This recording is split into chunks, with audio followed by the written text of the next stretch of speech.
Osakidetzako sindikatuak herritarrak protestetara deitzeko prestatzen ari dira eta osasun lanhorreko gatazkan beste maila bat igoko lukeen agertoki horretarako bidean mugarri bat jarriko dute ostegun honetan. Deialdi bateratua egin baitute Satse, ELA, LAB, SME, Comisiones Obreras eta UGT sindikatuek Osakidetzako lantoki guztietan elkartzeko.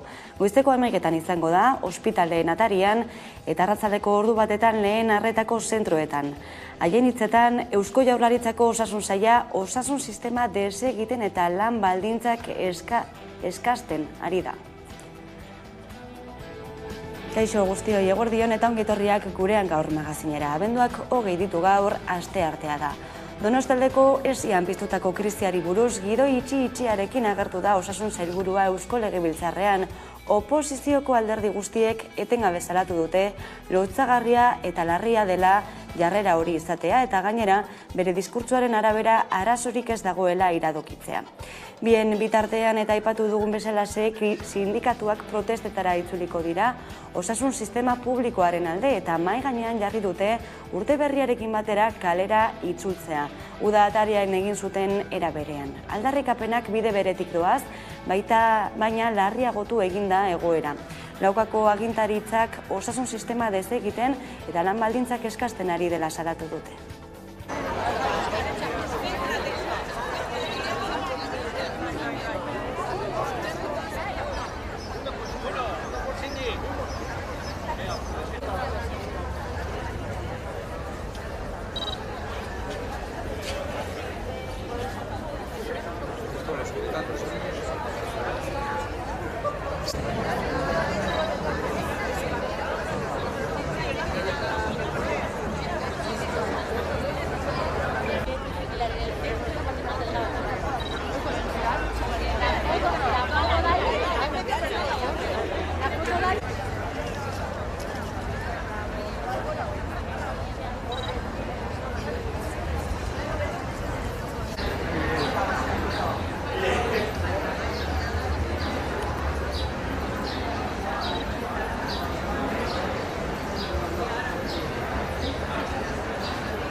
Bestalde, datorren ikasturterako matrikulazio prozesua nolakoa izango den zehazten ari da Eusko Jaurlaritza hezkuntza itunari jarraikiz. Ariketa hori gauzatzeko gehienezko eskaintza mugatzea ezinbestekotzat jo izan dute hainbat eragilek eta horretarako neurriak hartuko ditu hezkuntza sailak.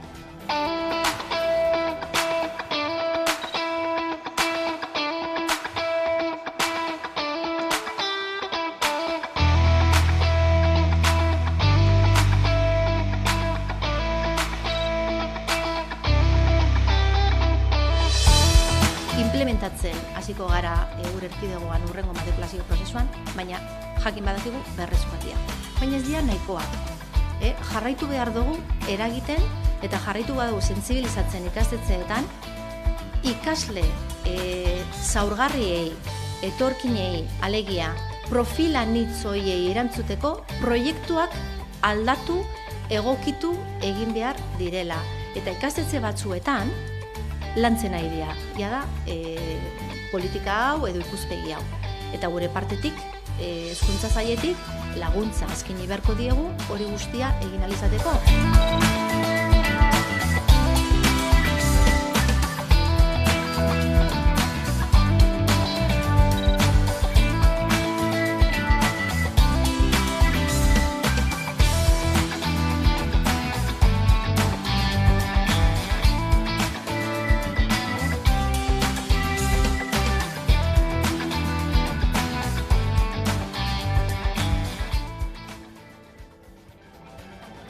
Eta eguneko albiste nagusietariko bat Madriletik dator gaurkoan. Auzitegi Konstituzionalak zigor kodearen erreformaren tramitazioa geldiarazi du. PPren helegitea ontzat eman du Konstituzionalak horrela eta Mertxe Aizpurua Euskal Herria Bilduko diputatua agerraldi batean salatu du gertatutakoaren larritasuna. Gertatutakoa ez dela berria dio, Botere banaketarik Espainian ez dagoela berretsi dela, Espainiako demokrazia kalitate eskasekoa dela eta 78ko erregimenaren zutabeek bere horretan jarraitzen dutela erakusten duela gertatutakoak haren esanetan. Zilegitasun demokratikotik kanpo daude, Auzitegi Nazionala eta botere judizialaren kontseilu nagusia ere. Botere judizialak behin baino gehiagotan aldatu zituen Euskal Herriko herritarren botoak eta gehiengo parlamentarioan, Katalunian ere egin zuten iraganean. Orain, kolpe horiek Espainiako erakundetan ere ematen direla frogatu da, 78ko erregimena. Denbora asko daramagu horretaz ohartarazten eta atzo gertatutakoak zoritxarrez, hamarkadetan salatu duguna baieztatzera dator. Estatu honetan ez dela existitzen botereen banaketa, Espainiako demokrazia kalitate eskasekoa dela eta 78ko erregimenaren zutabeak bere horretan jarraitzen dutela. Eta legealdiaren amaieran lanarteko gutxieneko soldata batazbesteko soldataren 60% izateko mugarria hitzartu zuten PSOEk eta Unidas Podemosek gobernu akordioan. Bide horretan Espainiako Lan Ministerioaren buruak, Yolanda Díazek, 2023an gutxieneko soldata igotzeko proposamenak plazaratu ditu. Gutxieneko soldata 46 eta 82 euro bitartean igotzea proposatu du.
Ekonomia gaiekin jarraituta, ekoizleak jokoz kanpo daude janari katearen joko arauetan, enba nekazarien sindikatuak ohartarazi duenez.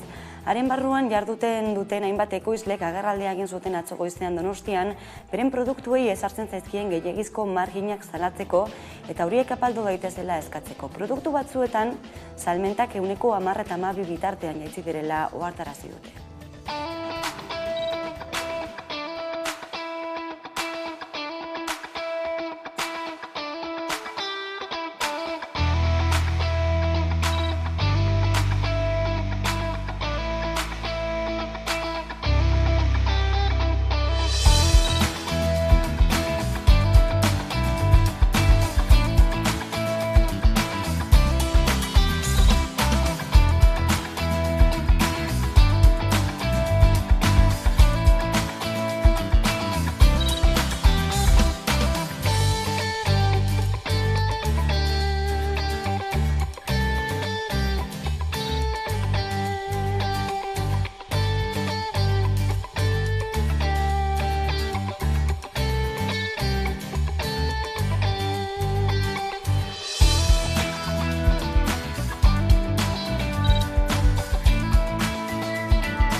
Araba lurralde industriala da eta horrek izugarrizko eragina du bertako ekonomian. Izan ere, Eustaten datuen arabera, barne produktu gordinaren 31,5% industrian ekoizten da. Hala ere, enpresen arabera, kontratatzeko arazoak dituzte, besteak beste, espezializazioa eta esperientzia gabeziagatik. Diario Noticias de Álava egunkariak argitaratutako datuen arabera, Arabako kontratu berrien 81% industria sektorekoak dira. Sektore horrek izugarrizko eragina du bertako ekonomian. Izan ere, lurraldeko barne produktu gordinaren 30% baino gehiago industriatik dator. Euskadiko portzentai handiena da hain zuzen ere. Arabako enpresek lehenesten dute ekoizpen, muntaia eta mantentze saileko langileak kontratatzea. Horien atzetik ingeniaritzako, merkataritzako eta marketingeko langileak lehenesten dituzte. Euskadiko datuek egoera bera islatzen dute. Izan ere, industria sektorea lehenengo 5 familia profesionalen artean kokatzen da. Confebaskek iragarritako datuen arabera. Lehenengoa da mekanika, jarraian enpresen kudeaketa eta administrazioa, elektrizitatea eta elektronika, instalazio eta mantentze lanak, eta azkenik informatika eta komunikazioa. Hala ere, enpresek sektore honetako langileak behar izan arren, hainbat zailtasun dituzte kontratatzeko momentuan. Hori dio Arabako enpresen 84,3%. Diotenez, langile horien artean espezializazio eta esperientzia falta da arazo nagusiena. Gainera, espezializazio eta esperientzia faltaren arazoa Euskadi osoan zabaltzen da. Ez da soilik Arabako enpresen zailtasun bat. EAEko enpresen 60% baino gehiagok baieztatzen du profil egokiena aurkitzea zaila dela arrazoi horrengatik. Eta Siemens Energik Gamesaren 93% kontrolatzen du dagoeneko, EPEk 67,88ko onarpena lortu ondoren, eta burtsatik ateratzeko prestatzen ari da. Bien bitartean Siemens Energi, Siemens Gamesa osoa erosteko egindako eskaintza publikoa auzitara eramango du akziodun minoritario batek. Uste duelako Alemaniako taldeak akzioa erosteko eskainetako prezioa ez dela bidezkoa. Bada, Gamesaren akzioak erosteko eskaintza publikoaren barruan, Siemens Energy Group taldeak iragarri zuen kaleratze gehiago egitea aztertuko duela, eta testuinguru horretan, gaurkoan protesta egin dute ELA Comisiones Obreras eta UGT sindikatuek Sarrieguren plantaren atarian. Izan ere, etorkizuna etengabe mehatxatuta ikustearekin gogaituta daude langileak, egonkortasuna eskatzen dute beharginek. Purre Mirez, ELA Sindikatuko Industria Federazioko kidea. Aste batez luzatu da mai enplegua, naskatuta gaude, badean amatzagu murrizketa prozesu asko gure sorbaldetan, eta argi utzi dute Siemens Energy berriz ere honera etortzen denean, ez dutela deskartatzen edo kaleratze gehiago eta gure lan baldintzak ere ukitzea. Orduan, zentzu horretan, berriz ere osen esaten diegu langileak, Siemens Gamesako langileak egonkortasuna eskatzen dugula, etorkizuna eta gure lan baldintzak mantentzeko borrokatuko dugula. Eta energia krisi betean gazari gehiagizko prezioa jarri dio Europar batzordeak. 140 euro barkatu megabat ordua. Azken hilekoan 12 bilera egin behar izan dituzte Europako Batasuneko energia ministroek gazari gehiagizko prezio bat jarri alizateko. Azkenean, 140 eurokoa izango da muga hori, Europako batzordeak proposatutako 275 euroen oso azpitik, eta haren beste baldintza gogor batzuk leunduta ere. Hori bai, batzordeak bere esku izango du muga etetea, ikusiko balu hornidura arazoak sortzen ari direla. Errusiak bere aldetik onartezinatzat jo du muga, eta erantzungo duela agindu du. Gaitz aldatuta, dozenaka bat presondegietan espetxeratutik diren 170 gora euskal presoek gutun bana jasoko dute hurrengo egunotan, Irlandatik datorrena hain zuzen ere. Ohikoa den bezala lagun irlandarrek bidali dizkiete, ahalik eta Gabon garaia zorion zuena opa eginez, eta 2023a emankorra izatea gogoa helaraziz. Elkartasun ekimena da urtero errepikatzen dena, eta aurten gainera gutunak Belfasteko postontzian sartzeko unea bideo bitartez zabaldu dute, haren mezuari zabalpen gehiago emateko asmotan. Eta bolo-balo dabil Euskal Herrian sare sozialen bitartez. My name is Pat Sheehan. I'm a Sinn Féin MLA, former political prisoner and hunger striker. Tonight, the Belfast Basque Solidarity Committee are sending off Christmas and New Year solidarity greeting cards to every Basque political prisoner, as they do every year. Currently, there are still 173 Basque political prisoners in prisons in Spain, France and in the Basque country. While we welcome the winding down of the decades-old, deliberate, inhumane policy of dispersal endured by many prisoners and their families, we are still very concerned at the fact that there are still 173 Basque political prisoners so many years into a peace process. The Spanish authorities are still dragging their feet on many elements of the peace process. They must deliver on the prisoners' issue, and they should do it now. In Ireland, we all know that the Basque political prisoners have spent unprecedented periods of imprisonment throughout Spain and France, and in many cases as far away as North Africa and the Canary Islands. Considerable numbers of them spending more than 30 years in prison. Peace in the Basque country must mean the release of the Basque political prisoners. Gora, Euskal Presoak, Elkartasuna, Belfastatik. Eta Euskal presoen aldeko elkartasun jaialdia bukatuta, aurtengo atortxurroken balorazioa egin du Bart, Aitor Agirrezabal antolatzaileak gurean gaur albistegian.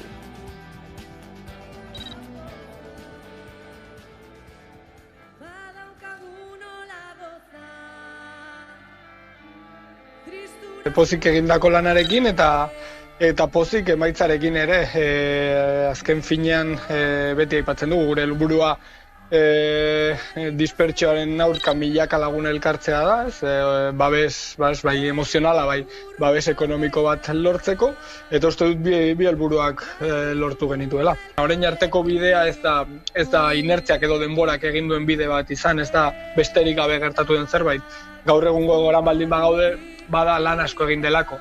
Eta falta den pauso hori emango badugu, hau da, behingoz bukatuko badugu presoen aferarekin, behingoz konponduko badugu, konpontzeko dagoen hau, jendeari esker izango da.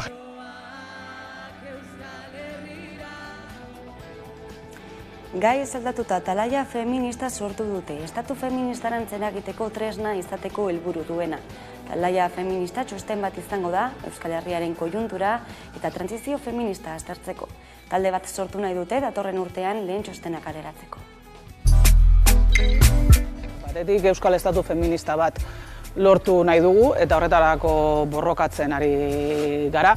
Bigarrena, badakigu hori prozesu luze baten emaitza izango dela, trantsizio bat egin beharko dela, eta eskatzen diogu prozesu hori feminista izatea, eskatzen diogu prozesu hori emakumeen errealitatea goitik bera aldatzea, eta ulertzen dugu gainera aldaketa hori izango dela Euskal Estatua osatzeko palankatako bat, eta hirugarrena feministak gara.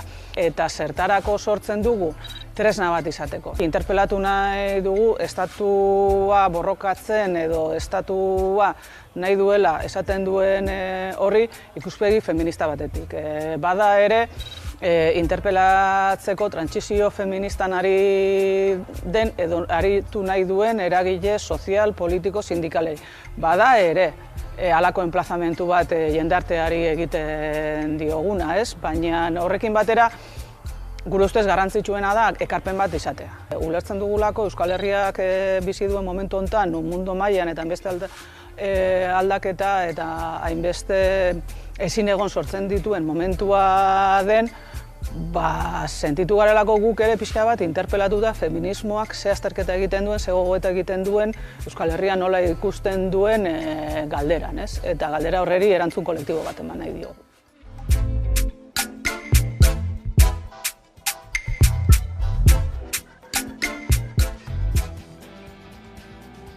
Eta nazioartean, Peruko presidente Dina Boluartek iragarri du Pedro Angulo lehen ministroak argigabetu duela. Herrialde horrek bizi duen krisi politikoaren ondorioz, 25 lagun hil dira azken egunetan, hauteskundeak aurreratzeko eta Pedro Castillo buruzagioiaren askatasuna aldarrikatzeko antolatutako protesta ekitaldietan.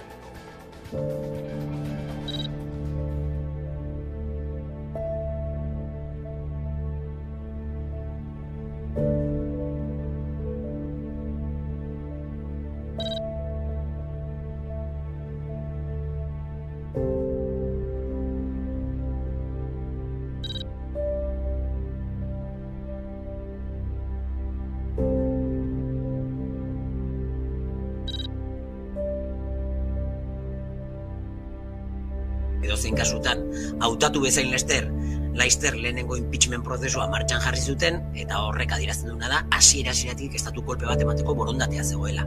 Eta estatu kolpe hori, eta Castilloren kontrako jazarpen horren atzetik dagoena da, mezu bat bidaltzea Peruko gehiengo pobre eta indigenari. Esatea nolabait ere da, ez zaitezte saiatu beste behin ere presidentetzara iristen. Ze Castillok ez zuen munduko beste zer egin boterean. Baina badirudi, indigena bat, edo nekazalgunetako maisu batek presidentetza hartzea, Limako elite politiko eta ekonomikoentzat jasangaitza zala.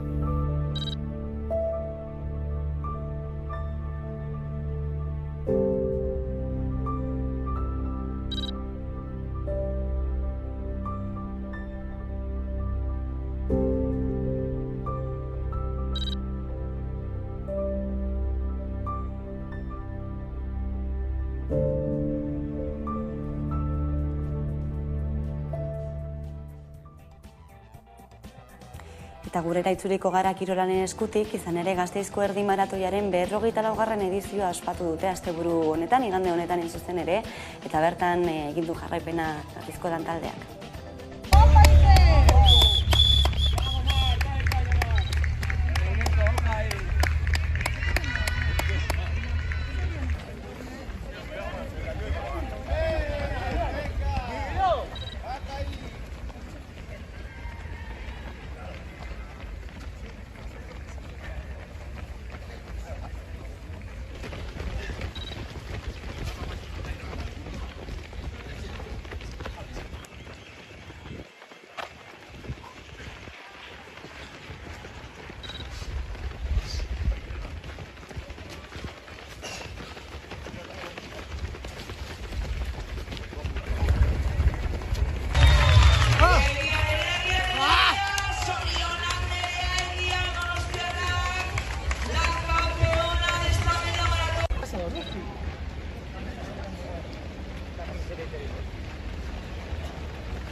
Eta kirolei buruz ari garela, Arabako bola jokoa sakonean ezagutuko dugu jarraian.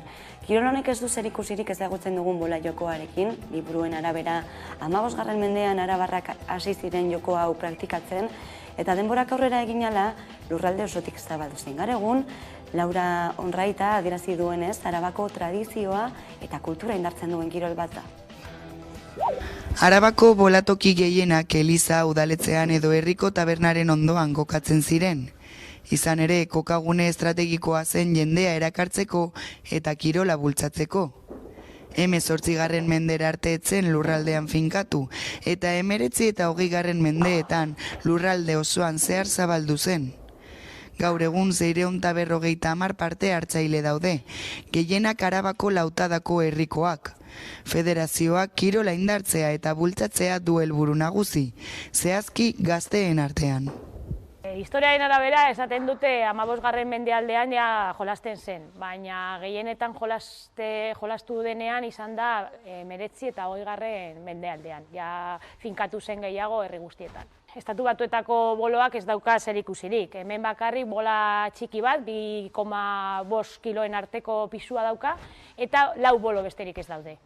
Eta normalean kokatzen zara ohol batean, eta bota behar duzu bola, 20 metroko luzaera daukan ohol baten gainetik, hasieratik bukaera daño joan behar da horren gainetik, eta bota behar du hor azkenean kokatuta dagoen boloa. Eta horrekin bota dezakezu beste boloak, eta bolarekin aurrera doan bitartean ere bai. Ezkerraldean daude 2 bolo kokatuta eta eskuinaldean badago beste bat.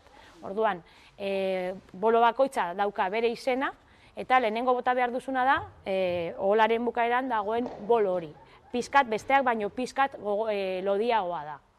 Eta, bueno, bolo hori kanton deitzen da, eta hori da garrantzitsuena. Hori botatzen ez baduzu, besteak ez dute zertarako balio. Badaude txapelketa batzutan 6 bolo botatzen dituena, jokalari bakoitza 6 bolo botatzen dituena, gero badaude beste batzuk 3 bolo, besterik ez dira botatzen, eta hori txapelketaren arabera. Gero txapelketa batzuetan 6 pertsonak botatzen dituzte, beste txapelketa batzuetan 5 pertsona, beste bat adibidez emakumeen txapelketetan 3 emakume dira parte hartzen dituztenak, eta umeen edo gazteen txapelketetan 2 gazte parte hartzen dute. Aintzinean, 1000 pertsona inguru bazkideak ziren, baina orain adibidez aurten, 2022an, 633 bazkide gara, eta bai batez ere lautadan. Adibidez, mendialdean oso bolatoki gutxi aurkitzen dituzu, lehen zeuden gehiago, baina orain batez ere lautadan. Gasteizen adibidez badaude bolatokiak, baina taldeak bereziki ez daude. Osea, bai, gehienetan jolasten ditugunok gara herri batekoak. 12 urte bete arte ezin duzu jolastu. Orduan, edo zure senideren bat jolasten du, edo zaila da jendea erakartzea. Eta Araotzen neska eskola zaharra berritu dute eta 4 apartamentu turistiko, taberna eta jatetzea egokitu dituzte. Instalazioak altzariz jantzi dituzte eta etxitresna hornituta daude.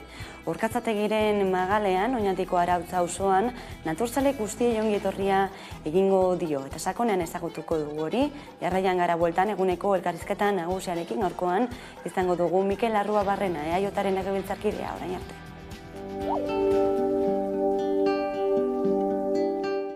Gaurkoan Oñatira etorri gara Orkatzategi mendiaren magalean dagoen Araotz auzora. Izan ere, nesken eskola zaharra Araotzeko ostatu bilakatu dute.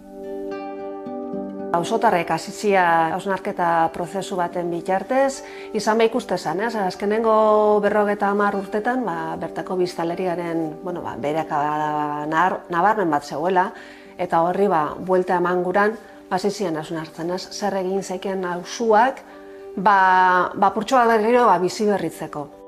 Momentu hartan ikusi izan aukera bat, lehengo nesken eskola zaharra zan eraikina, oin gauzen eraikin hau, erabileran hitzeko ostatu bat sortzeko bertan, ez?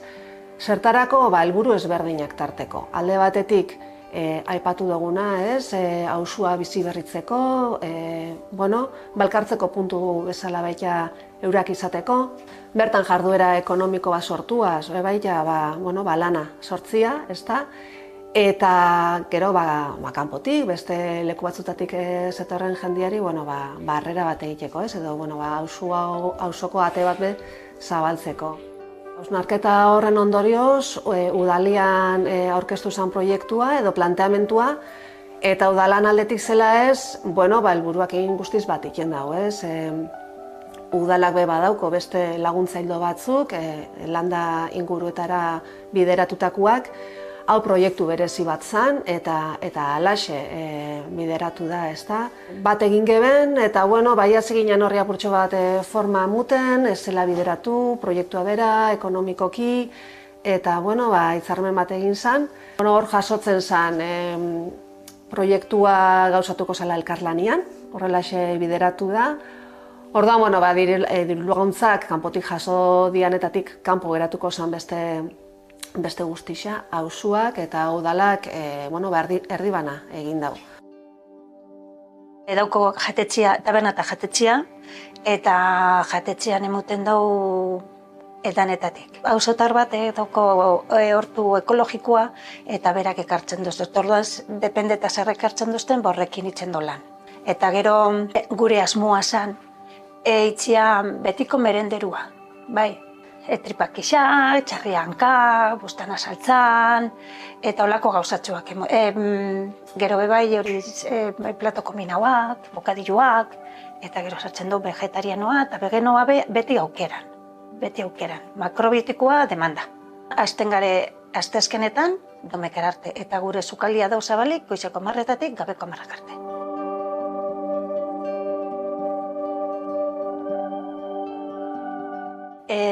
Dauko 3 apartamento alokatzeko. Lautaz. Ez lau die, baina baten gu bizi gare. eta gero daukagu alokatzeko 3. Behekua aitzulo, da 4 pertsona aldako, dauko logela bat bera komunakin, eta gero sofakama bat baitza. Eta gero dauko ugaztei, niretako politxena, bikote baten dako super politxa, eta gero dauko handarto.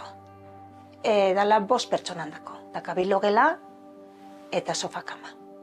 Eta oso politxak. Araotzeko ostatua kokatzen da zehazki Araotz auzoan muinian, ez? Eta Araotz kokatziagatik, ongo litzateke Oñati eta Arantzazura bidian, ez da? Bidia bera oso esanguratsua da, nik usteot horre berak emuten dauen bizipenak eta paisaiak ikusgarrixa diala, ez da? Tartian behar ikutzeko kobak hor ditugu. Eta, aurkatzatekiko magalian dago, ez da? Horre guztixak, muten dozku aukera paregabiak, ibilaldiak egiteko, harrikutzeko kobak egiteko, edo, gero Oñatik, ez, bestaldi ditun beste zerbitzu edo aukeraz gozatzeko.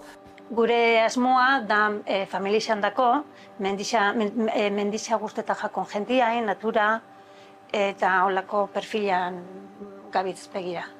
Ez, porque guk ez dugu admiten ez jairik, ez festarik, ez holako gauzarik ez. Da entorno lasaixa.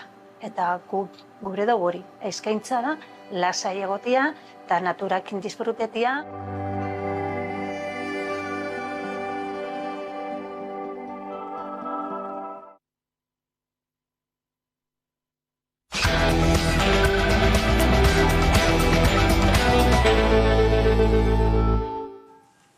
Eta egunero legez, eguneko elkarrizketari atea erekiko diogu, tarretarako gaurkoan gurekin daukagu Mikel Larrua Barrena, Aiotaren legebiltzarkidea, eguerdion. Eguerdion. Ongetorri Amaika telebistara. Donostiako ospitaleko esiko kargua betzeek zerezana ematen jarraitzen dute. Zergaitik uste duzu ekarri duela inzoka luzea? Azken denboretan nahiko bolo-bolo dabiz Osakidetzan inguruko kontuak, ezta? Mediotan da presentzia handia daukate, bai Donostialdeko osiarekin zerikusia daukatenak, baita ere Basurtoko kardiologia zerbitzuarekin zerikusia daukatenak, eta egin batean, ia esango nuke gauza naturala dela, ez da, Osakidetzan 31.000 pertsonek lan egiten dute egunero, erkideko biztanle guztiak hartatzen ditu Osakidetzak, eta beraz, egin batean lan gatazkak egotea, eta horrelako gauzak gertatzea, ia esango nuke naturala izango litzakela, ez da. Donostialdeko kasuan, osian bi zuzendari kargu gabetu dituzte, bi zuzendariak nolabait esateko, nahiz eta medikuak diren, kargu politikoak dira, edo, esan digun Osakidetzak eta Osasun Sailak jarritako pertsonak ziren, eta beraz, Gotzone Sagardui sailburuak azaldu duen bezala, ematen du Osakidetzak mantentzen zituen ildo nagusiekin bat esatoztela, eta horrek nolabaiteko arrabotsa sortu du, ondoren bertako mediko batzuek plazaratu dituztelako hainbat gauza. Atzo Osakidetzako zuzendaria egon zen Donostin, goiz guztiko bilera bat izan zen, eta uste dut urtarrilean ere deitua dagoela bilera berri bat, beraz lehendakariak aipatu zuen bezala, elkarrizketa bidea abian da, zabalik dago, eta hurrengo asteetan ikusiko dugu, segurazki nola lasaitzen diren apuraturak. Aipatu duzu atzokoan Gotzone Sagardui Osasun Sailburuak emandako azalpen horiek Eusko Legebiltzarrean, baina oposizioak ez ditu asetu azalpen horiek, esaten dute ez direla nahikoak, zein iritzi duzu honekiko? Azalpenak nik entzun ditut, eta, de hecho, nik eman dudan azalpen hau beragu izan zen, Gotzone Sagarduik Legebiltzarrean eman zituenak. Gotzone, ia sailburu moduan, Osasun sailburu moduan, astean, ia esango nuke birritan dagoela Legebiltzarrean, bai batzordeetan, bai prentza horrak emoten, bai Gobernu Kontseiluaren ostean ematen den prentza horrean, bai plenotan, en fin, konstantemente dabil azalpenak emoten, ia egunero esango nuke. Hortik aurrera, ulertzen dut oposizioaren papela ere hori dela, ez da apur bat kontrola egin, eta gobernua desgastatu bide batez, ez da? Dena den, badadioenik Donostaldeko esitik aratago doan zerbait dela, gertatutakoa, horregatik arrabotsa handia izan dela, osasun saila, osasun publikoa desegiten ari dela. Hori ze egozten diote sistematikoki, bai sindikatuek eta oposizioko taldeek. Bai, bueno, bi kritika egoten dira normalean, bata da murrizketena eta bestea da privatizazioena. Eta ez dira zuzenak gure ustetan, Murrizketari dagokionez, 10 urtetatik ona, urtero egin du gora Osakidetzaren aurrekontuak. De hecho, urtero eskintzen diogu Osakidetzari diru kopuru errekor bat. Konparazio bat egitaldera, ondela 10 urte, 3,2 milioi euroko aurrekontua zaukan Osakidetzak eta datorren urtean aurrekontu ere begira 4,6koa ikusten dugu. Hau da, 3,2tik 4,6 milioietara. Osa, inflazioa baino arago igo da, gehitu zaio Osakidetzari aurrekontua urterik urte. Beraz, murrizketarik ez dago, hori datu objektiboa da. Eta bigarrena, privatizazioan inguruan ez digute probarik emoten. Ez dakit nik bai gogoratzen dut, pasadan legegintzaldian, behin Podemosek bendin makina baten kasua ekarri zuela, agian jantoki batena, baina dinot kudeaketa publikoa da, kudeaketa publikoa jarraituko du izaten, ez dugu beste erkidego batzutan bezala hitzarmenik egiten adibidez ospitaleen kudeaketa publiko-pribatu izateko, gurean dena da publikoa, eta hori da Jaurlaritzak agertu duen asmoa, etorkizunean publikotik joateko, kudeaketa publikotik joateko. Baina esaterako lehen arretaren egoera ez da okertu azken urteotan? Bai, duda barik. Covid-a ere pasatu dugu. Gaur, 2000 langile daude etxean, bajan, ez? Dinot, zailtasunak badagoz, badakigu ere, pediatria eta familia medikuak ere merkatuan gutxi daudela, ez? Baina hori ez da bakarrik gure erkidegoko arazo bat, estatu guztian gertatzen da eta Europako herri askotan ere gertatzen da, eta horri nik uste dut Europa mailatik eta baita ere gure eskumenen aldetik saiatu behar garela erantzun bat emoten, ez da, Euskal gizartea gero eta nagusiagoa da, adinaren aldetik, gero eta zaharragoa gara, eta hori arrakasta bat da, baina kudeatzen jakin behar den arrakasta bat da, ez da, baliabideak bai eta baita ere behar ditugu profesionalak eduki.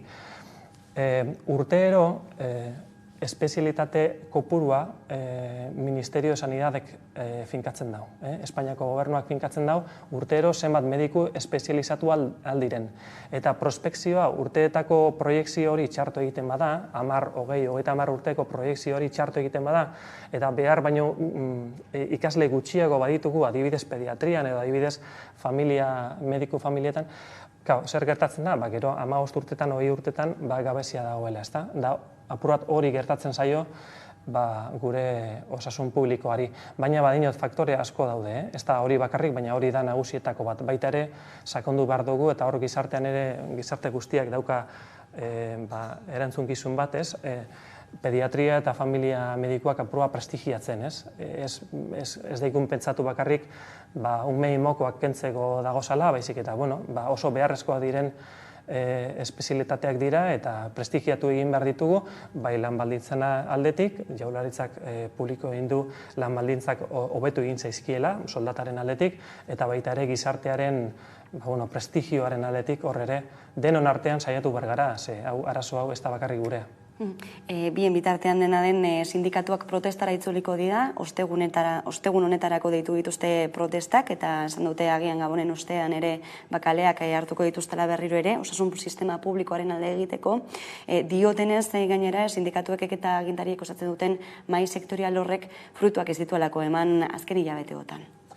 Bai, nik uste dut gobernuaren lana dela elkarrizketa zintzoa eta kontinu eukitea bai sindikatuekin eta bai oro har langileekin.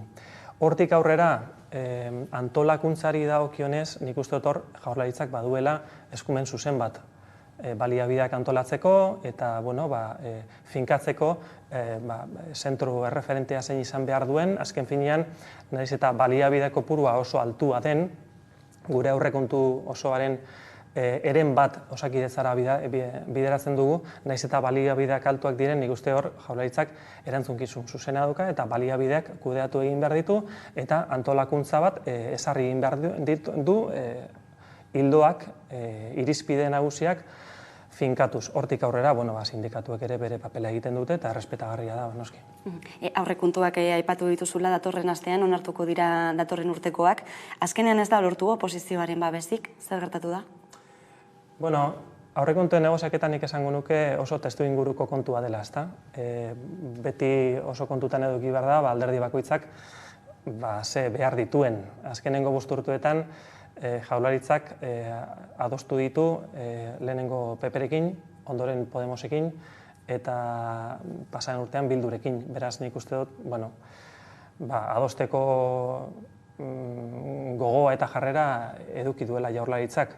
Hortik aurrera, hauteskundeak datoz, maiatzean hauteskunde udal eta foru hauteskundeak ditugu, urte bukaeran segurazki Espainikoak egongo dira, beraz, agian testu ingurua esen errezena adostasunak edukitzeko. Nik Azpiazu entzun dut, Ogasun sailburua entzun dut esanez jarrera onarekin azaldu dela Jaurlaritza, diru kopuru desiente handiak jarri dituela negoziaketan aurrera egiteko, baina, badinot, testu inguru kontu ere bada. Egoera sozial eta ekonomikoari aurre egiteko moduko aurrekontuak dira? Nik uste baietz, 6 hasiko dira. Indarra jartzen da Osakidetzan, indarra jartzen da garapen ekonomikoan, hezkuntzan ere. Nik uste du baiet 10 eurotatik 8 politika sozialetara bideratzen da, oso aurrekontu nik esango nuke sozialak ditugula, eta bide horretan sakondu bestarik ez du egiten. Epatu bezala ez, aurrekontu proiektua etzen nahi handia iaz, eta hala ere oposizioaren jarrera oso bestelakoa izan zen, ez? Bai, hori, testu inguruak asko azaltzen du, ez? Testu ingurua da, hemen klabea. Aurrekontuak oso lege politikoak dira, urte bukaeran eztabaidatzen dira, eta zifretatik aratago, ez dakit, argazki bat eskaintzen du, ez? Zeozeren isla momentu honetan agian gobernua EH Bilduren ondoan, edo gobernua Podemosen ondoan, edo PPren ondoan egote argazki berean, agian 3 alderdi hauentzako esen guztiz egokia, ez da? Besteak beste eskatzen zuten oposizioatik zerga reformari heltzea. Aurrekontuen testu ingurua da, testu inguru egokia hori lantzeko? Eskumena juntena da, lurralde historiko bakoitzarena da. Zergak ez ditu Jaurlaritzak edo Eusko Legebiltzarrak antolatzen edo esartzen. Bai egiten du koordinazio lan bat, harmonizazioa deitzen zaiona, zergak lurralde historiko diferenteetan oso diferenteak izan ez daitezen, eta gure arteko kompetentzia, ez dakit nola esan, insanoa ero ez bultzatzeko, baina eskumena lurralde historikoena da, eta bai, datorren urtean, eztabaida hori mahai gainean egongo da, lehendakariak ere esan du, azterketa bat egin beharko da, orain dela 2 urte ezarri zen zerga sistemarena, eta guztiz naturala iruditzen zait, alderdi bakoitzak bere tesietara ekartzea eztabaida, baina badinot, ebaluatu egingo da, hurrengo urteko hasieran, eta hortik aurrera ezarriko dira, guk gura ditugun, onak iruditzen zaizkigun zergak, beti kontutan izan da, helburua zein den. Helburua da, guk ditugun aurrekontu sozialei aurri egin, eta bai osasunean, bai hezkuntzan, nahikotasuna eduki, nahikotasun finantzieroa eduki. Hori da helburua. Gaiz aldatuta, hezkuntza legearen zirriborroak ere arrabotsa sortu du azken hilabeteotan. Kontrakotasun ugari sortu dira eta baita greba egunak izan dira tartean, zer deritzozu? Begira, nik hezkuntza legea oso hurbiletik jarraitu izan dut, legebiltzarrean urte terdi daramagulako hori lantzen, ez da, ponentzia bat sortu zen, eta hortik 100 pertsona, literalki, 100 pertsona pasaziran, gero oinarrien adostasun bat eduki genuen, EAJ, PSE, Podemos eta Bilduk sinatu zuten, eta hori oinarri hartuta, orain gobernuak hartu duen enkargua da, lege bat aurkeztea legebiltzarrari. oraindik ez du egin bukatzen dabil, lege hori bukatzen dabil, 2-3 hilabetetan aurkeztuko dugu legebiltzarrari eta, horregatik Bildarratz sailburuak, hezkuntza sailburuak sorpresa sartu zuen greba, sindikatuen greba, eta, izendatu zuen greba preventibo bezala, ezta? Eta, sorpresa niri normala iruditzen zait, oraindik ez daukagu testurik, eta nik uste oraindik ez dela momentua grebak egiteko. Itxaron deigun, apurtxo bat, gobernuak testua aurkeztu, eta behin artikuluak mahai gainean ditugula, bakoitzak eukingo du bere posizionamentua. Guk saietuko gara, kasu honetan EH Bildu eta Podemos akordioaren barruan edukitzen, izan be, nik uste dut orokorrean, batez ere EH Bildurekin, eredua konpartitu egiten dugula. Dena den egiten den kritika da zirriborroaren gainekoa, ez da? Ez daten dutelako hezkuntza itunean adostutako hori ez dela guztiz islatzen, lausotu dela nolabait bertan itunean adostutako hori zirriborroan, eta horrek kezka sortu du, ez da ulergarria hori? Bai, ulergarria da, noski. Kontua da, oraindik ez dagoela aurkeztuta, oraindik sindikatuak haiek jarri duten alegazioak ez daude erantzun da, hau da, oraindik denbora dauka gobernuak, epean dago gobernua, eskakizun horiek legean zirriborro horretan sartzeko, eta horregatik zioen hezkuntza sailburuak greba preventibo bat dela itxaron daigun, gobernuak eskakizun horiek oraindik ere testuan barnebildu aldituelako. Hezkuntza legeaz gain dena den, hezkuntza arautzeko beste hainbat kontu dekretu bidez ere egiten ari dira, eta hezkuntza eragileek hori ere kritikatu dute. Zergaitik hartu da bide hori ere? Nik legintzaldi honetan ikuste dut gobernua hezkuntza eremuan batez ere, ez dakit prozesu luzeago eta partizipatiboagorik dagoan munduan, baina ordu asko eskaini zaizkio elkarrizketari, oposizioarekin elkarrizketari, eta adostasunak ere lortzen ari gara, nahi dugulako hezkuntza eredu konpartitu bat oposizioarekin, eta beraz, nik uste lortuko dugula, lortuko dugu adostasun bat, konpartitzen dugulako eredua, ez da, oain erronka handia daukagu, etorkinak ere gurean gero eta porzentai altuagoan daukagu, eta nahi dugu eskola inklusibo bat, anitza, eta baliabidez ondo hornituta. Nik uste dut hori konpartituta ez dugula arazorik edukiko datorren urteari begira lege bat adosteko, seguru nago. Hasieran dena den aurreikusitako epe horiek nola daude? Hori 2-3 hilabetetan gobernuak legea aurkeztuko du legebiltzarrean, eta hortik aurrera, eztabaida izango da apur bat, taldeek gura duten bezala, hor batzordean eztabaidatuko da, artikuluz artikulu, hor beharrezkoa izango da alderdien arteko elkarlan estua, jadanik badagoena, hori uztartu egingo da, gure aldetik ere uztartu egingo dugu, eta espero dugun konsensus ataratzea legea, oso lege importante izango da. Beste lege bati buruz ere galdetuko dizugu, hori da Euskal Kirol legea, hau batez onartu dena Eusko Legebiltzarrean, zer ekarriko du honek? Oso lege teknikoa da, aldaketa oso aldaketa teknikoa da, nazioartean dopinaren kasuan asko aldatzen dira, denbora gutxiro aldatzen dira, mugak eta bar, eta hori gurera ekarri behar genuen, hori eguneratu egin dugu, eta beraz, adostasunarekin atara dugu, bai. Bestalde, eaiotak entzunez eraiki dinamikari amaiera eman berri dio, etorkizunari begirako 10 konpromiso hartu ditu gainera alderdiak, zeintzuk izango dira lehentasun horiek? Bai, atzo egon ginen, Euskalduna Jauregian, representazio nahiko zabal bat egon zen alderdiarena eta bai gizartearena bai. Nik uste dut EAJak 127 urte ditu, alderdi nagusitxoa da, ezta? Eta nik uste dut, iraganean doai bat auki dugula, eta da, gizartea irakurtzen jagin izan dugula, ezta? Eta kalea entzuten. Eta nik uste esfortzu hori egunero egin behar dela, gauzak harin aldatzen direlako baita kalean ere, eta alderdiak esfortzu hori egin du, herriz herri, nik ere parte hartu du, militante soil moduan, jendearekin elkarrizketatu, eta galdera bat egin, batzutan zaila dena, nola ikusten duzu Eusko Alderdi Jeltzalea, ez da? Eta hor erantzunak bakoitzak bereak eman du, eta hortik eratorrita, 10 neurri, denak ez dakizkite buruz, baina, demokrazia alderdia gizarteari zabaldu, demokrazia mantendu eta zaindu gure herrian, eta, apur bat, batzuk agenda 2030 agendan datozenak, ez da, etorkinei begira, aldaketa klimatikoari begira, berdintasun gizon eta emakumeen arteko berdintasunari begira, hor utzi ditugu azkenean, gure inguruan dabiltzaten pertsonek gomendatu edo eskatu digutena, ez da. Azaldozunez, prozesu honetan zehar entzun duzu ez, herritarrek esan beharrekoa, herritarren iritzia, zenolako iritzia dute aiotaren gainean? Orokorrean nik esango nuke ona, bai eskatzen digute, humiltasunez aritzeko, eta horretan saiatzen gara. Eskatu digute ere metaforikoki korbata gutxiago eta kamiseta gehiago, eta hori ez da bakarrik jaskera kontua, ez da jarrera kontua.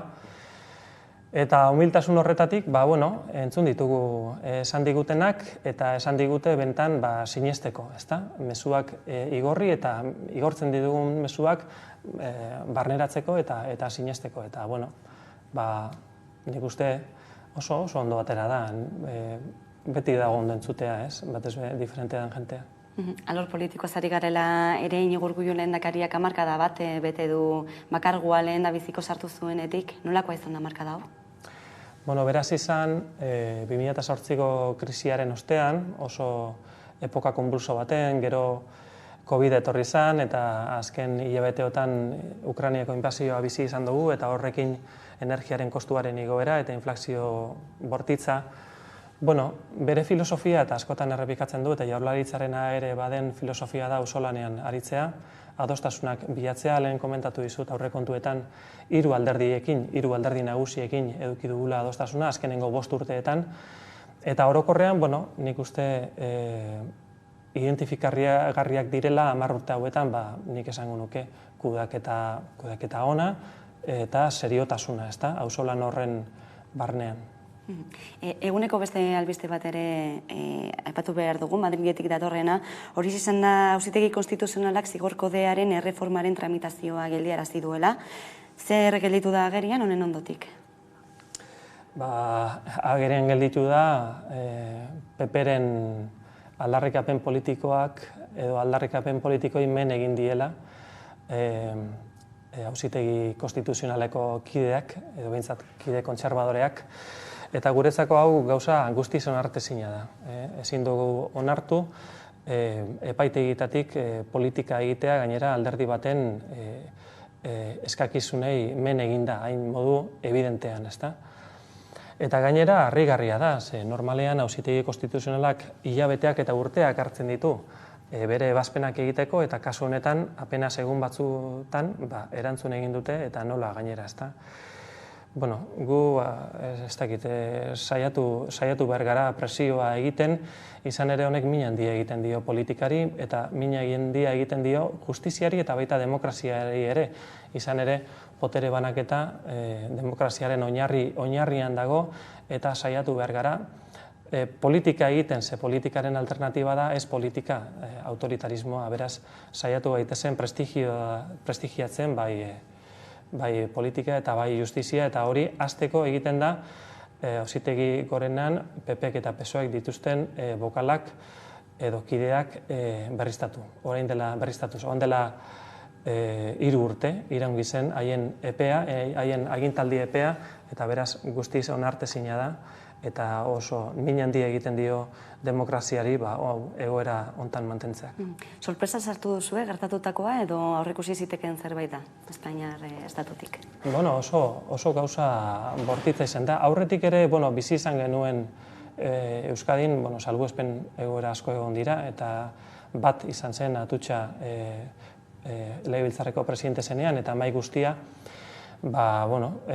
auzipetu zituen Auzitegi honek, eta orduan gutxi gora bera ezagutzen dugu, zer diren salbuespen egoerak, hori baino gehiago egon dira urte hauetan, eta beraz, harriduraz, agian bai oso harin eman delako, egun gutxitan ebatzi duelako, eta gainera aurrekari bat ere sartzen duelako. Aurrerantzean edozein parlamentarik senatu edo kongresuan edo edozein parlamentutan martxan dagoen aldaketa legislatibo bat gelditu aldu, epaitegin bitartez, eta horrek aurrekari oso arriskutsua ekartzen digu.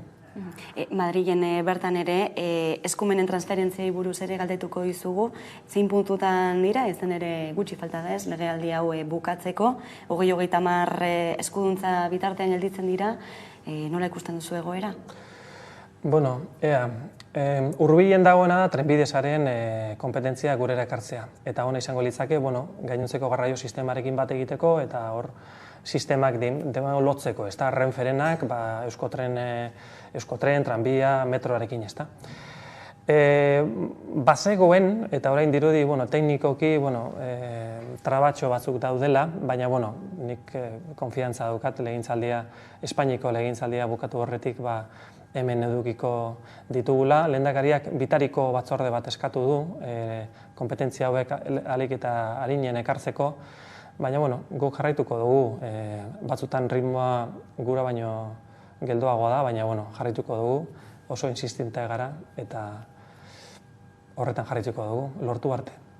Mikel Arruabarrena, EAJaren legebiltzarkidea, eskerrik asko, gaurkoan, Ameka Telebistara gerturatzeagatik. Zeuri. Hurrengora arte. Berdin, agur. Eta tarte baten ostean itzuriko gara, egunero bezala solasaldiari egiteko gaurkoan gurean izango ditugu Maialen Ferreira eta Carmelo Landa, orain arte. Kaixo, Iker naiz, STR taldekoa. Galdu ez baduzu gure single berria gabiz aurkezten, eta gonbidatzen zaituztet bizi musika saioa ikustera Ameka Telebistan, bertan ikusi ahal izango zuen gure bideoklipa. Eta besterik gabe, espero dut zuen gustokoa izatea. Aio.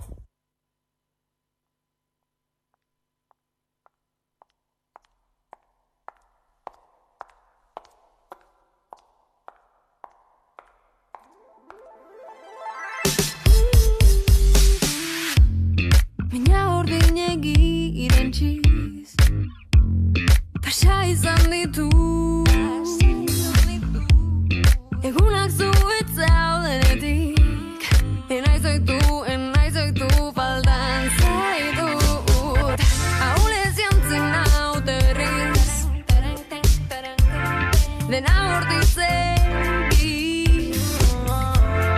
denbora galtze utxonetan ezkatu naiz, jaberdintzak kezkari biluzten hasita naiz zertarako pauso bat atzera denen ahotan zanfetizu zugabetzegona zer aukeran sekula enukela zer lortu zertarako pauso bat atzera sekula enukela zer lortu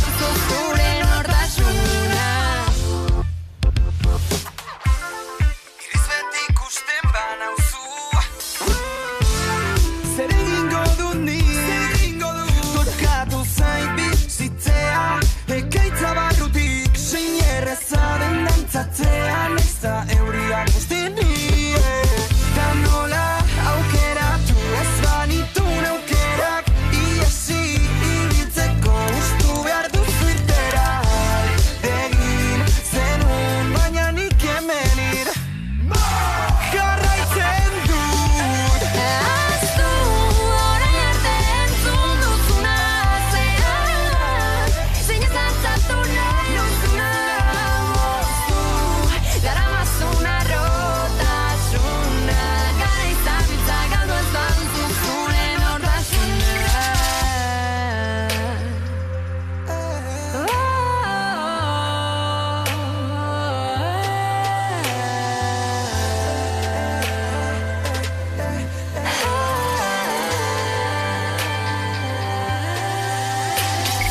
denek esaten zidaten da mutuko nintzela maitatzearen da orain ez dut besterik egiten ni ez izateak izorratuko ninduke ahaztu orain arte entzun duzuna zehala zein ez antzatu nahi duzuna bozu daramazuna rotasuna gara izabiltza galdu ez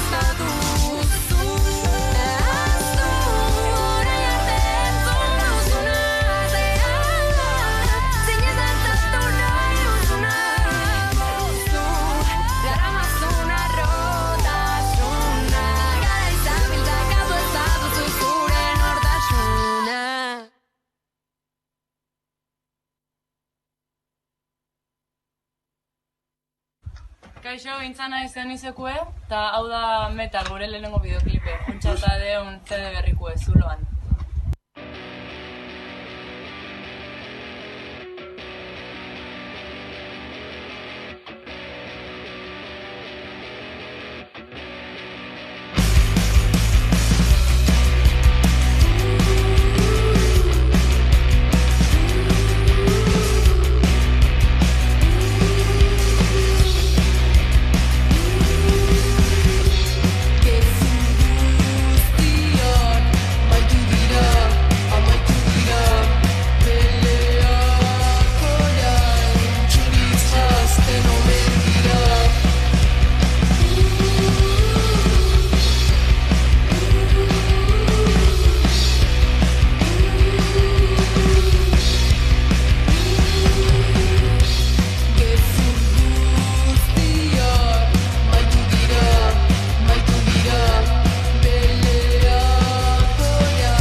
Egunero legez, solasaldiari ekingo diogu eta horretarako gaurkoan gurekin ditugun Maialen Ferreira, eguerdion. Eguerdion. Eta Carmelo Aranda ere gurekin, eguerdion. Eguerdion, bai.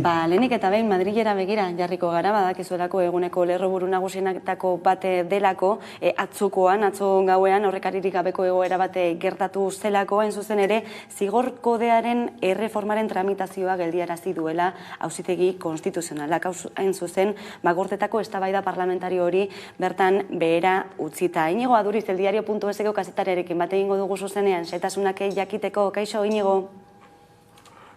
Eguno, Leire, zer moduz. Bueno, lehenik eta behin, eta denok elortzeko moduan, zer da gertatu dena? Bueno, baia aurrekaririk gabe zegoen erabaki bat, ez? Hain zuzen ere konstituzionalak lehen aldiz erabaki du parlamentuan tramitazioan zegoen lege bat aurrera ezin dela atera, ez? Tramitazio hori burutu baino lehen.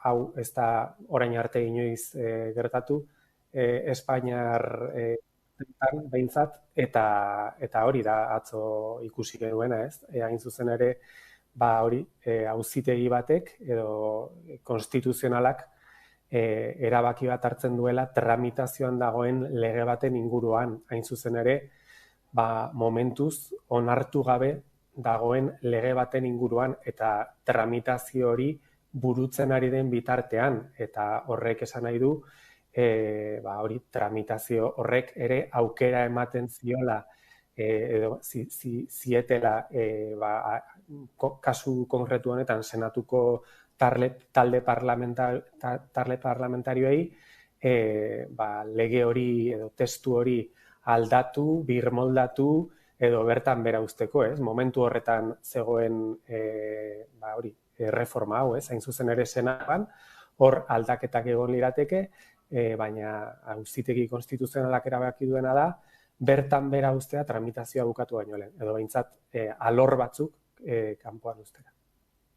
Bosketa nola joan zen ikusita ere, ez du joan zela ikusita eta berriro ere agerian gelditu zela konstituzionalaren barruan dagoen zatik eta hori, zin izan da gakoa, emaitzaren gakoa, zerka albidetu du emaitza hau?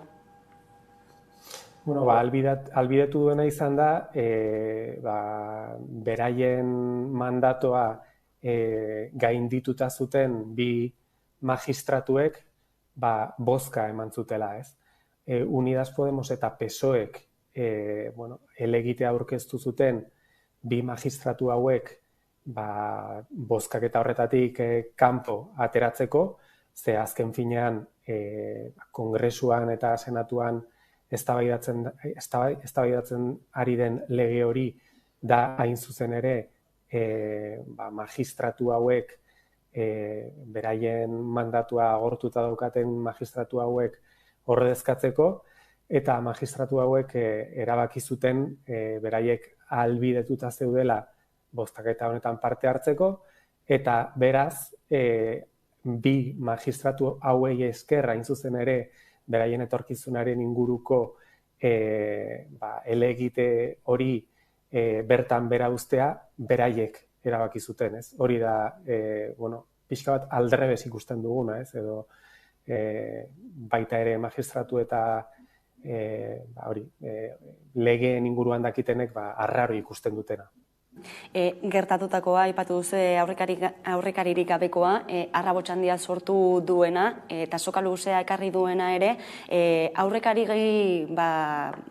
arriskutsu bat ezartzen duena baita ere, hemendik aurrera zer gertatuko da, zenolako irakurketa egiten duzu, Iñigo? Bueno, nik uste eta arriskutsua zera gertatu daitekeena, atzo ikusi genuen, bere mandatua agortuta daukan auzitegi batek, herriaren borondatea ordezkatzen duen parlamentu baten tramitazioan ez bakarrik sartu daitekela, baizik eta bertan bera utzi dezakeela, ez? Hain zuzen ere, jendearen ordezkapena dagoen toki batean, parlamentuan, auzitegi batek erabaki dezake lege bat tramitazioa ez burutzea, ez? Ez da egia normalean konstituzionalak lege bat onartuta dagoenean, bere iritzia eman dezakela lege hori konstituzionala den edo ez, baina atzo gertatutakoak erakusten digu momentu honetan ere auzitegi horrek ere esku sartu dezakela tramitazioan dagoen lege baten inguruan, ez? Eta herriaren ordezkaritza dagoen toki horretan tramitatzen ari den lege baten inguruan, ez? Eta hori da, nik uste dut, garrantzitsuena eta beldurgarriena. Politikoki ez dakit hemendik aurrera pausorik emango den, onartuko den konstituzio auzitegiak esandakoa, zer gertatuko da? Bueno, badirudi bi alde daudela, ez? Unidas Podemosek eta koalizio gobernuaren bazkide askok uste dute atzo erabakitakoak ez duela bertan bera utzi behar kasu honetan senatuan tramitazioan dagoen lege hori, beraz desobedientzarantz jotzeko eskatu dute, baina bai Sánchez presidenteak eta baita Kongresuko eta Senatuko presidentek argi utzi dute bere gainartuko dutela konstituzionalak hartutako erabaki hau, eta ez dutela ezer egingo legez kanpo, ez, edo behintzat konstituzionalak ezarritako irizpide horren aparte, ez. Egia da baita ere, Sánchez presidenteak gaur goizean esan duela, bere eskuan dagoen edozer egingo duela, bai konstituzionala eta baita botere judizialaren kontseilu nagusia birmoldatzeko eta kadukatuta dagoen mandatu hori berrezartzeko, baina gauza bere esku zer daukan, ez? Eta nik uste dut momentu honetan esku daukan aukera bakarra dela konstituzionalaren eta botere judizialaren inguruko legeak aldatzea parlamentuan eta bide, ez dakit, ez baldin bada urgentziazko bide hori, horrek denbora luze bat eraman dezake, ez, agian urtebeteko denbora, ez. Bauxe egoera, beraz, Iñigo Aduriz, eldiario.ezko kazetaria, eskerrik asko benetan gaurkoan gurean izategatik azalpen guzti hauek ematen. Eskerrik asko zuei.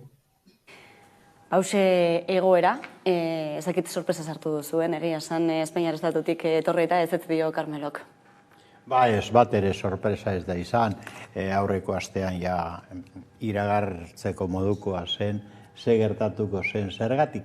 Estatu Espainiarraren botere egituratan dagoen bilakaera atzeraka doalako, ez da, nahiz da hitz egiten den errazegi gobernu progresista dalako kategoriez, baina estatua berak daraman martza atzerakoa da, eta bestea beste euskaldunontzat, eta katalanentzat adibidez oso kaltegarria, hori ondorioak neurtu beharko ditu. Ze ari da gertatzen? Bueno, labur esateko edo saiatzeko behintzat, esango du batetik, eskuina gaur goizean nahi zuen legitimatu eta justifikatu hori.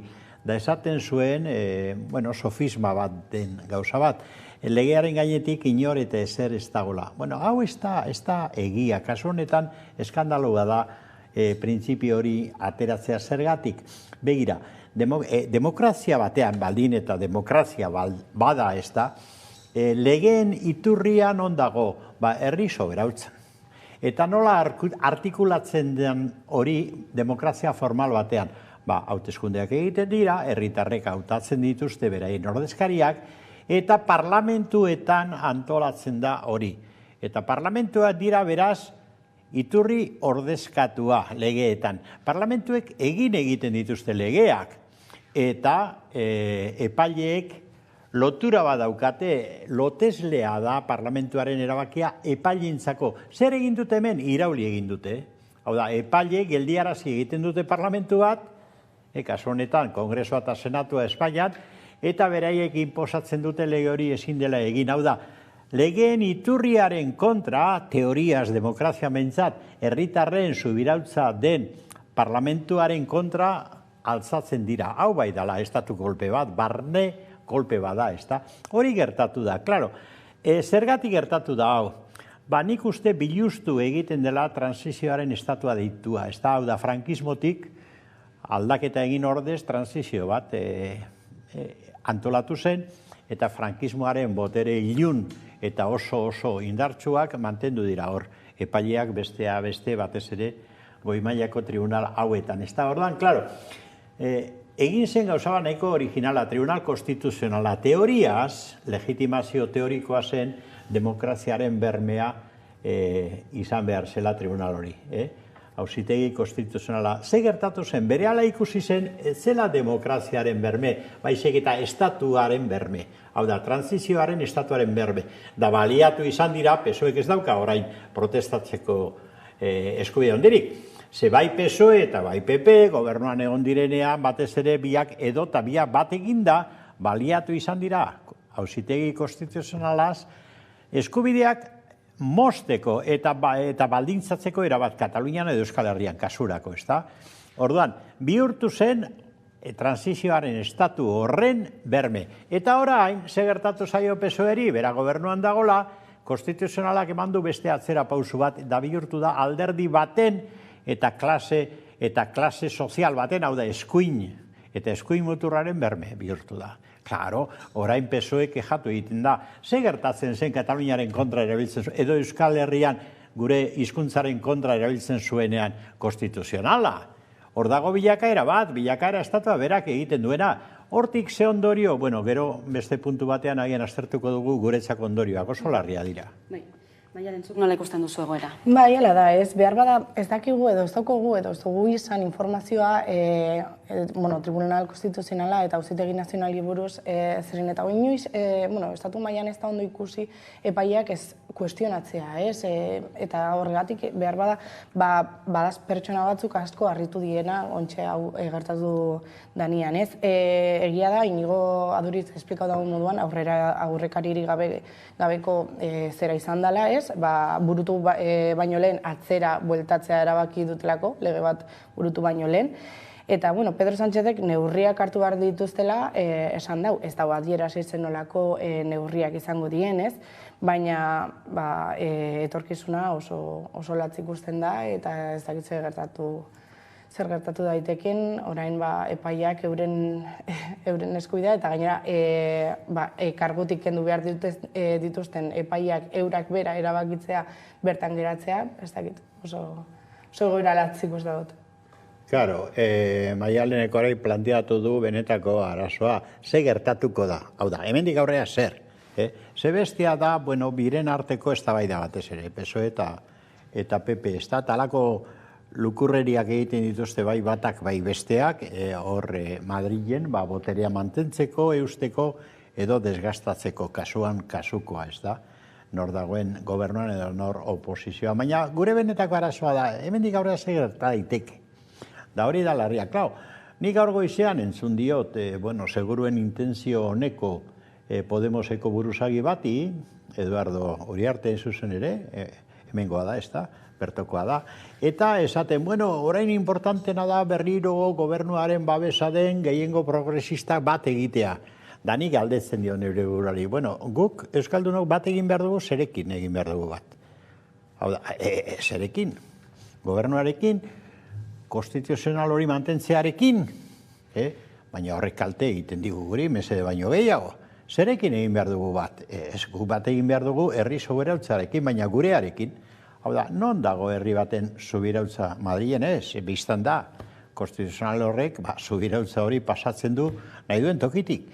Eta gure subirautza non ordezkatzen da orduan? Ze parlamentutan ordezkatzen da? Galdera ona, galdera importantea. Non dago ordezkatua Euskaldunon nazio subirautza? Hori da galdetu behar duguna. Inorekin bat egin aurretik, ez da? Hau da, Euskaldunon non gaude? Madrileko senatua, Madrileko kongresoan, handago, eta ze gertatzen da orduan, gure subirautzarekin. Non kokatu behar dugu, nik uste hori da gala kontua, ez da? Hortik ezer ondorik, honik ez dakar horre guretzat, baina lehengora itzulita ere ez. Orduan, hori da benetako galdera nik uste dut. Aipatu dugu, ez da, zigorkodearen erreforma geldiarazi dutela, eta tartean ere, zegoela tramitazioan sedizio delituaren erreforma hori, Kataluniarentzat bere biziko garrantzia zuena, ez da, hemendik aurrera ere Kataluniarrentzat zer gertatuko da. Hori da, ez dakigu, eta Carmelok esan dago moduan, ez? Supuestamente parlamentua da herriaren ordezkaria, ez? Behitxu zelako ordezkari ditugun, ez bakarrik parlamentuan, baizik eta senatuan ere eta epaitegietan ere. Eta, Euskal Herrian eta Katalunian ez da gauza berria, baina Espainia mailan dirudi askok eskuak burura eraman dituztela eta halakoak demokrazia batean ezin diela onartu esan dute, ez? Baina ez da gauza berri bat. Ez ni entzun dut halako ezkerreko ordezkariak ezan ez, izan da un golpe de estado, hau ez da inoiz pasa, hau gure aurrian daukogun estatuaren konfidantza guztia galduko dugu, baina eske batzuk badaukogu ja galduta konfidantza hori, ez? Eta hori pentsatzekoa izango da. Begira, adibide konkretu bat ikus dezagun, gu memoria daukagu, memoria ikitzea halako kasutan importantea da, duela 12 urte, ez da? 2010. Katalanek nahi zutena, baina gutxienez autonomia estatutua berriztu. Da aurrera pausu bat eman, ez da, onartu zuten. Eta lehenago, gogoratuko duzue, PSOEk beste presidente baseukan gobernuan. Eta arek esan zuen, nik bete egingo dut Kataluniako parlamentak erabakitzen duena. Baina egin zuten, onartu zuten Kataluniako parlamentuan estatutu hori, joan ze Madrila, da azken hitza beti bezala Madrile zeukan. lehenengo parlamentuak, eta gero konstituzionalak hain zuzen ere, ez da? Joan ziren parlamentura, eta parlamentuko batzorde instituzionalean zegoen Alfonso Guerra izeneko, seguruenik ezaguna egiten zaizue, ordezkari bat, PSOE-rena, eta esan zuen, bueno, no, tranquilos, nosotros vamos a cepillarnos el estatuto, vamos a cepillar ese estatuto, da ala egin zuten, ezta? Eta are gehiago, Tribunal Konstituzionalak orduan azken hitza zeukan, esan zuen, parlamentu horrek onartutakoa bere horretan ez zela konstituzionala aldatu egin behar zela, eta bueno, hortik etorri zen Kataluniako guztia. Beraz, ikus dezagun, orain, bueltatu behar gara konstituzional ark PSOE gobernuan zela egin zuen horretara, hori eskatzen zaigu? Zein da etorkizuneko bidea? Bueno, Kataluniaren, Euskal Herriaren subirautza berton kokatzea, bertoko parlamentu eta bertoko lehenengo herrian, herritarren ganda, gero herritarrek aukeratzen duten ordezkaritzan, ez da, eta da independentzia nahi bada, eta komeni bada, komeni den bezala gero eta gehiago, independentziaren bidea egin, modu demokratikoan hori da guri komeni zaiguna. Ez konstituzio hori berriro ere hor jartzea lehengo forman. Ze lehengo forma okerra zen, oraingoa okerragoa, begira ze bide daraman Estatu Espainiarrak, ez da? Bueno, gaizalatuko dugu, gurera intzulita, eta osokidetza ere izango dugu gaurkoan izpide, ia asteroko gaia ere badelako, ez? Batez ere Donostialdeko esian kargugabetze horiek, zuzendarien kargugabetze horiek eta dimizioak etorri zirenean, eta oraindik ere ez, atzokoan entzun genuen osasun sailburua, Gotzone Sagardui Eusko Legebiltzarrean nolabaiteko azalpenak ematen, hori bai oposizioa ez dituztenak bat ere asebetu, eta bien bitartean osakidetza demokratizatzeko eta baita ere osakidetzaren osasungintza publikoaren aldeko aldarria egiteko beste behin ere mobilizazioak iragarri dituzte, sindikatuek, era bateratu batean, ostegunean hasita, eta baita ere iragarri dute Gabonen ondotik segurazki kaleak hartuko dituztela berriro ere.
Hortxe, sindikatuek egindako deialdia, ostegunerako eta eztabaidazio aurretik ere entzungo ditugu, berreskuratuko ditugu, atzokoan Gotzone Sagarduik esandakoak eta baita ere Iñigo Urkullu lehendakariak esandakoak, elkarrizketatu baitzuten EITB-en, eta besteak beste autokritika egitea bai beharrezkoa zela nolabait aipatu zuen, baina murrizketarik ez dagoela adierazi zuen. Barne komunikazio arazo bati egotzi zion Donostialdeko esian gertatutakoa.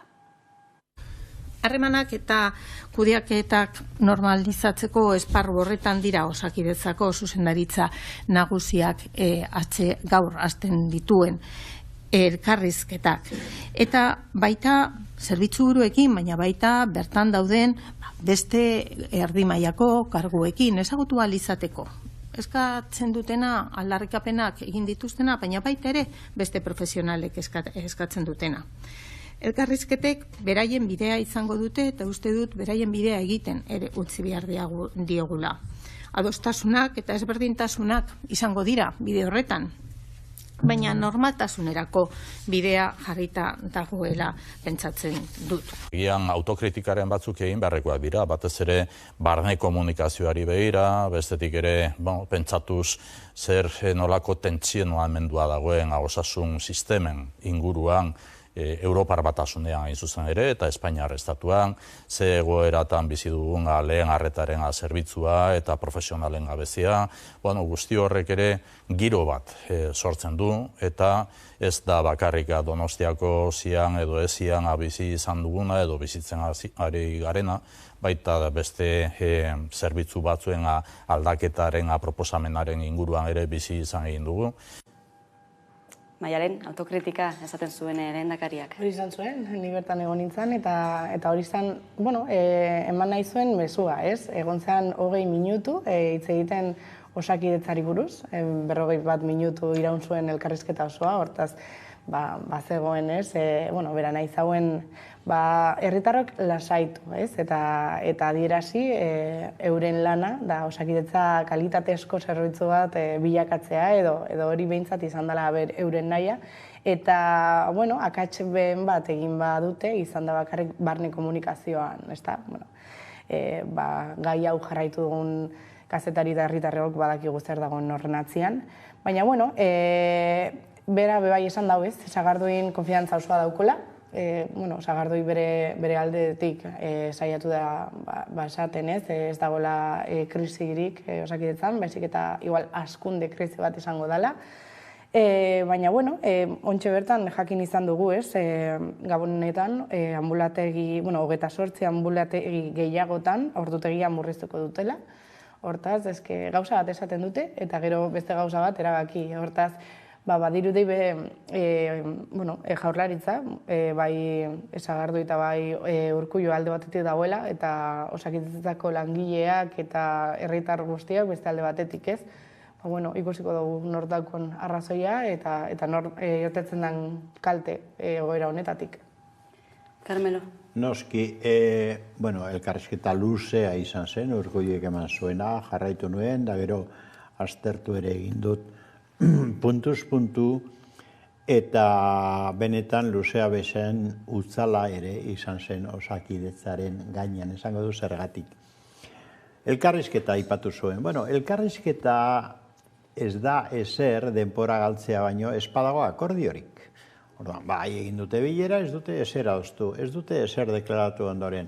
Zer elkarrizketa mota da hori. Gorren artean egiten den elkarrizketa da, Jaurlaritza, Urkulluren Jaurlaritza dago gortuta eta bakarrik entzuten du bere barnetik ateratzen diren aginduak. Hori ez da elkarrizketa bat, hori ez da negoziazio bat, hori hasteko. Bigarren, esan behar duen ez dio autokritikoa dela. Baina zertan autokritiko, dio, barne komunikazioan, atara kontuak beraiek ez badute zer kontatzen nola ez da, egongo arazo bat barne komunikazioan, euren artean bakarri, hain da barnekoa ze beraien arteko, kontseiluaren arteko komunikazioa da, ez da urrunago joaten, ez da, hori hasteko herritarrok ez dakigu, benetan ze asmo daukaten, ez dute kontatzen ezer, ez da, 40 minutu egiten du lehendakariak eta ez du ezer kontatzen. Da gero esaten du, guk ez dugu, konturatzen dira, profesional askok eta herritar askok ere, inorez gara tonto, ez da? Da konturatzen gara bilakaera zein den. Osakidetzaren bilakaera da de facto privatizazioa eta murrizketa. Hori hola data dio, guk ez daukagu privatizaziorik egiteko asmorik. Berak eta errepikatzen du gauza bera Gotzone Sagarduik. Ea, ikus dezagun hau. Privatizazioa egon badago hauek gobernuan daudenetik eta datua emango dut eta ez nik asmatua. Hain zuzen ere Eustatek ematen dituen datuak dira. Herritarren 23%ak azken urteetan, 23% gehitu egin dira aseguru pribatua egitera. Honetaz aurreko programatan ere hitz egin dugu, aseguru pribatuak esan nahi du, lehen harrera oso defektuosoa dela, Osakidetzan, ez direla fidatzen, eta beraz pribatura doaz, diru gehiago ordainduz. Horrek agertzen du, objektiboki argi eta garbi ez dakit Urkulluren asmoa zein den, baina Urkulluren da bere gobernuaren praktika da pribatuaren alde eta publikoaren kontra Osakidetzan egitea. Hori frogatua dago. Beste datu bat, esaten dute, diru pile bat gastatu dugu eta gastatuko dugu Osakidetzan. Beraien abaili izan dirua, gurea da dirua. Eta dio, gehitu dugu aurrekontuetan. Ni lotzatu ere egiten naiz alakoak entzun da. Gehitu dute, baina datuetara joan da, eta hor kombinatu behar da, sartzen den dirua, baina barne produktu gordina, eta ikerketara ere zer ematen den, Espainia guztiko batazbestekoa baino 10,3 bajuagoa da hemengoa. Hori da realitatea, zergaitik ez dute egia esaten. Bueno, ez dugu esango ezer, Europako beste herrialdekin konparatzen badugu. Osea, bajuagoa da batazbesteko Espainiakoa baino hemengoa. Ordan zertaz daude arro, ze arrokeria klase da agertzen dutena, eta gero zelako fabula kontatzen dituzten, munduko honena da Osakidetza, ez da sentitzen dugu gainera. Izan beharko luke, baina zuekin ez da.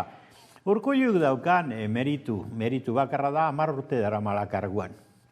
Baina begira, 10 urte horietako azkenak, ze balantze ematen ari diren, hezkuntzan, osasunean, etxe bizitzan, zerbitzu publikoetan, errealitatea hor dago, ezin digute 40 minutuko ipuin bat kontatu telebistaz. Ez da hori kontua. Kontua da egia esan, da egia esan ondoren aztertuta negoziatu benetan, ez elkartu ezer ez adosteko. Negoziatu benetan, profesionalekin, sindikatuekin, Osakidetzako langileekin meritu ikaragarria daukate, pandemiatik atera edo oraindik ez atera eta begira nola dabiltzan, nik ezagutzen ditut asko, kontatzen didate, zein den bizitza basurteko ospitalean, Gurutzetako ospitalean, ambulategitan badakit, laguna dauzkat, guri gezurrik ezin zaigu esan. Osea, hori da egoera, ez da serio, ez da serio. Zein helburu izan dezakete, ez da? Herritarrok pairatzen dugun zerbait delako, egunerokotasunean ikusten dugulako, pairatzen dugulako, beraz, hitzak eta gero ikusten dena, ez? Praktikan aurrera eramaten dena. Era bateko dibortzioa dago errealitatearekin. Gotxen Zagardui ere entzun genuen atzokoan, eta entzun berri dugu, ez Eusko Legebiltzarrean, oposizio talde guztiak ere harrituta gelditu ziren, ez zuelako galdera bat ere erantzun. Eta ez dago erantzun behar. Orain, egingo dituzte elkarrizketak, euren nahi duten medioetan, hori bai, aipatzekoa da, ez da? Eta diskurtsoa saiatuko dira behin eta berriro esaten. Jendea lasaitu nahian, baina egia da, geroz eta esnatuagoa gazela, ez? Gizartea ikusten ari da zenbat profesional da zen lankaleetan, zenbat sindikatu, eta hortaz nik espero dut benetan, igual Madrilen moduan, kaleetara irtetzea, ez? Eta udana salatzea, ez? Gero bai badago eskakintasun pilo bat. Adibidez, ni egonaz hitz egiten hainbat pertsonekin eta karguak dituzten pertsonekin eta ez ekiten adibidez onkologikoa pribatua dela. Badago entitate pribatu bat beren atzian eta hortaz, bai hori esatia garrantzitsua da, komegi da, ez? Eta gero, deia egunkarian, Gotzone Sagardui, eman zauen asteburu honetan beste elkarrizketa bat, ez? Eta bertan ezan zauen basurto zirurgiaren itxiera, dakigunez, epaile baten erabakiarengatik gelditu zala, eta bera esan dau, ez dauela ados erabaki horrekin. Hortaz, ahal dagoenean hori egingo dago, ez? Neurriak hartuko dituzte eta ez dute argi esango zein neurri. Eta ez dute argi esango zein neurri, jendia ez konturatzeko zer egiten ari dienen. Eta, boterean egongo dien denbora guztian saiatuko dira euren helburuarekin. Bien bitartean ere egozten dute, ez? Lehen arretako egoera hori horren atzean dagoela langile falta, ez? Baina ez dute inolako sakonean begiratzen zer dagoen horren muinean. Langile falta, langile iesaldia, joan egin dira, atzerrira batzuk, hain da, egongortasun falta dago ikaragarria, hori biztan da, esan nahi dut, osasun munduan lanbide bat nahi duenak gorria pasa behar ditu. Eta gorria pasa behar ditu lanean ere, niri atzo bertan kontatzen zian erizain batek, ez da, nola dabiltzan, hemengo ospitala handi batean, badazpad ez dut daturik emango, ze gero neurriak hartzen dira gaina kontra, baina nola dabiltzan eta zegoera dagoen, esan negargarria da, benetan, ez daukate goizetik 8:00 hasi eta 3:00 arte ez dute momentu bat lortzen, zeu zer amaiketeko bat edo baskari moduko zerbait. Ez dute bitarteko bat ere lortzen, itota dabiltza. Bakoitza 40 piku zaindu beharrean eta ikaragarria da egoera. Claro, Ze gertatu da, zergatik joan dira hemendik alde egin dute hainbat erizainek eta medikoak ere. Noren errua da hori? Ze autokritika egin behar da? Hor dago autokritikaren muina. Gero esaten dute publiko-pribatu kolaborazioa. Claro, zema diru doa, zema baliabide doa pribatutara. Beraiek horrela planteatzen dutelako. Zu diezu onkologikoa, pribatua eta ez bakarrik onkologikoa. Hemen ari dira loratzen klinika pribatuak eta osasun sistema pribatuak, gure kutsak ere, behin da berriro eskaintzen dizkigute. Egizu osasun kontratu pribatu bat, merke-merke, eta benga, ekarri dirua, eta egizu, zehola bermatuko zaizu lehen arreta. Bueno, hori da realitatea. Ezin da izkutatu. Gobernu honek ez du neurriek hartuko. Nik uste aldaketa bat behar da laia gobernuan. Behar da. Ez da bakarrik hemen, Nafarroan ere arazo larria daude, lehen arretan. Behar dira gobernuak aldatu. Eta behar dira gobernuak herritarren beharrei sintonian jokatzen dutenak. Hori behar da. Gero erabili duten beste aitzaki bat izan da pandemia, ez? Hau dana pandemiaren gatik gertatu da, baina entzuten badiogu langilei, eurek esaten dute, hau askoz belen, hau sortu zala eta kalteak horren daz, eta esaten duzu ez, langileak mendik joaten diela beste toki batzutara lan egiteko eta normala da, ez? Euren kondizioak zeintzuk die, zenbateketako guardiak, zenbat kontratu lotzen dituzten urte baten, igual 30 kontratu erizan batek edo mediko batek, eta hori oso larria da, ez? Bai, komentatu izan dugu, non dauden EAJaren gobernuetan privatizazio prozesu horren sustraiak, eta Urkullu 2012an egin zuten lehendakari, baina lehenagotik ere izan ziren, aipatu izan ditugun izenak Osakidetzako zuzendaritzan, Iñaki Azkuna beste, eta hor oso nabarmena ziren pribatuaren aldeko jarrerak, ez da, hori hola da. Ikusiko dugu. Bien bitartean sindikatuek aipatu bezala ostegunean elkarretaratzeak deitu dituzte ospitalen atarian eta gamonetik bueltan segurazki deialdi gehiago izango dira, manifestazio deialdi gehiago. Gaizaldatuko dugu eta Galdakaora begira jarriko gara bertan bi etxegabetze daudelako edo egiteke daudelako, Banko Santanderrek eta Kutxabankek nahi dutelako adinez txikiko 3 haur dituen ama gazte bat, eta baita ere 67 urteko pentsiodun bat bere etxetik kaleratu. Galdakako etxebizitza sindikatuak hori salatzen darama hainbat aste, eta goraren berri emango digu Luis Diazek. Eguerdion, Luis? Eguerdion. Aipatu dugu ez da, Galdakaon adinez txikiko 3 haur dituen ama gazte bat eta 67 urteko pentsiodun bat kaleratu nahi dituztela, beraien etxeetatik. Kutxabank da horietako bat, hain zuzen ere Patxi 67 urteko pentsioduna kaleratu nahi duena. Zein egoeratan dago, Patxi? Egoera latzean, ez, hainbat zentzutan esango nuke. Alde batetik ekonomikoki, pentsioduna da Patxi eta pentsio txikia jasotze du. Eta, momentuan Kutxabankek etxetik bote nahi du. Bere garaian hipoteka bat eskatu zuelako eta ordaindu ezean momentu baten, langabezian erori zen momentu baten, ordaindu ezean Kutxabankek prozesu judiziala eta abiatu zuelako, ezta? Eta horren ondorioz, etxeak kendu zioten, jabetza, hau da, indikan berdan bizi da, baina jabetza kendu zioten, zor bat utzi, eta momentu honetan dataren bila dabil Kutxabank ja etxetik kaleratzeko. Gainera,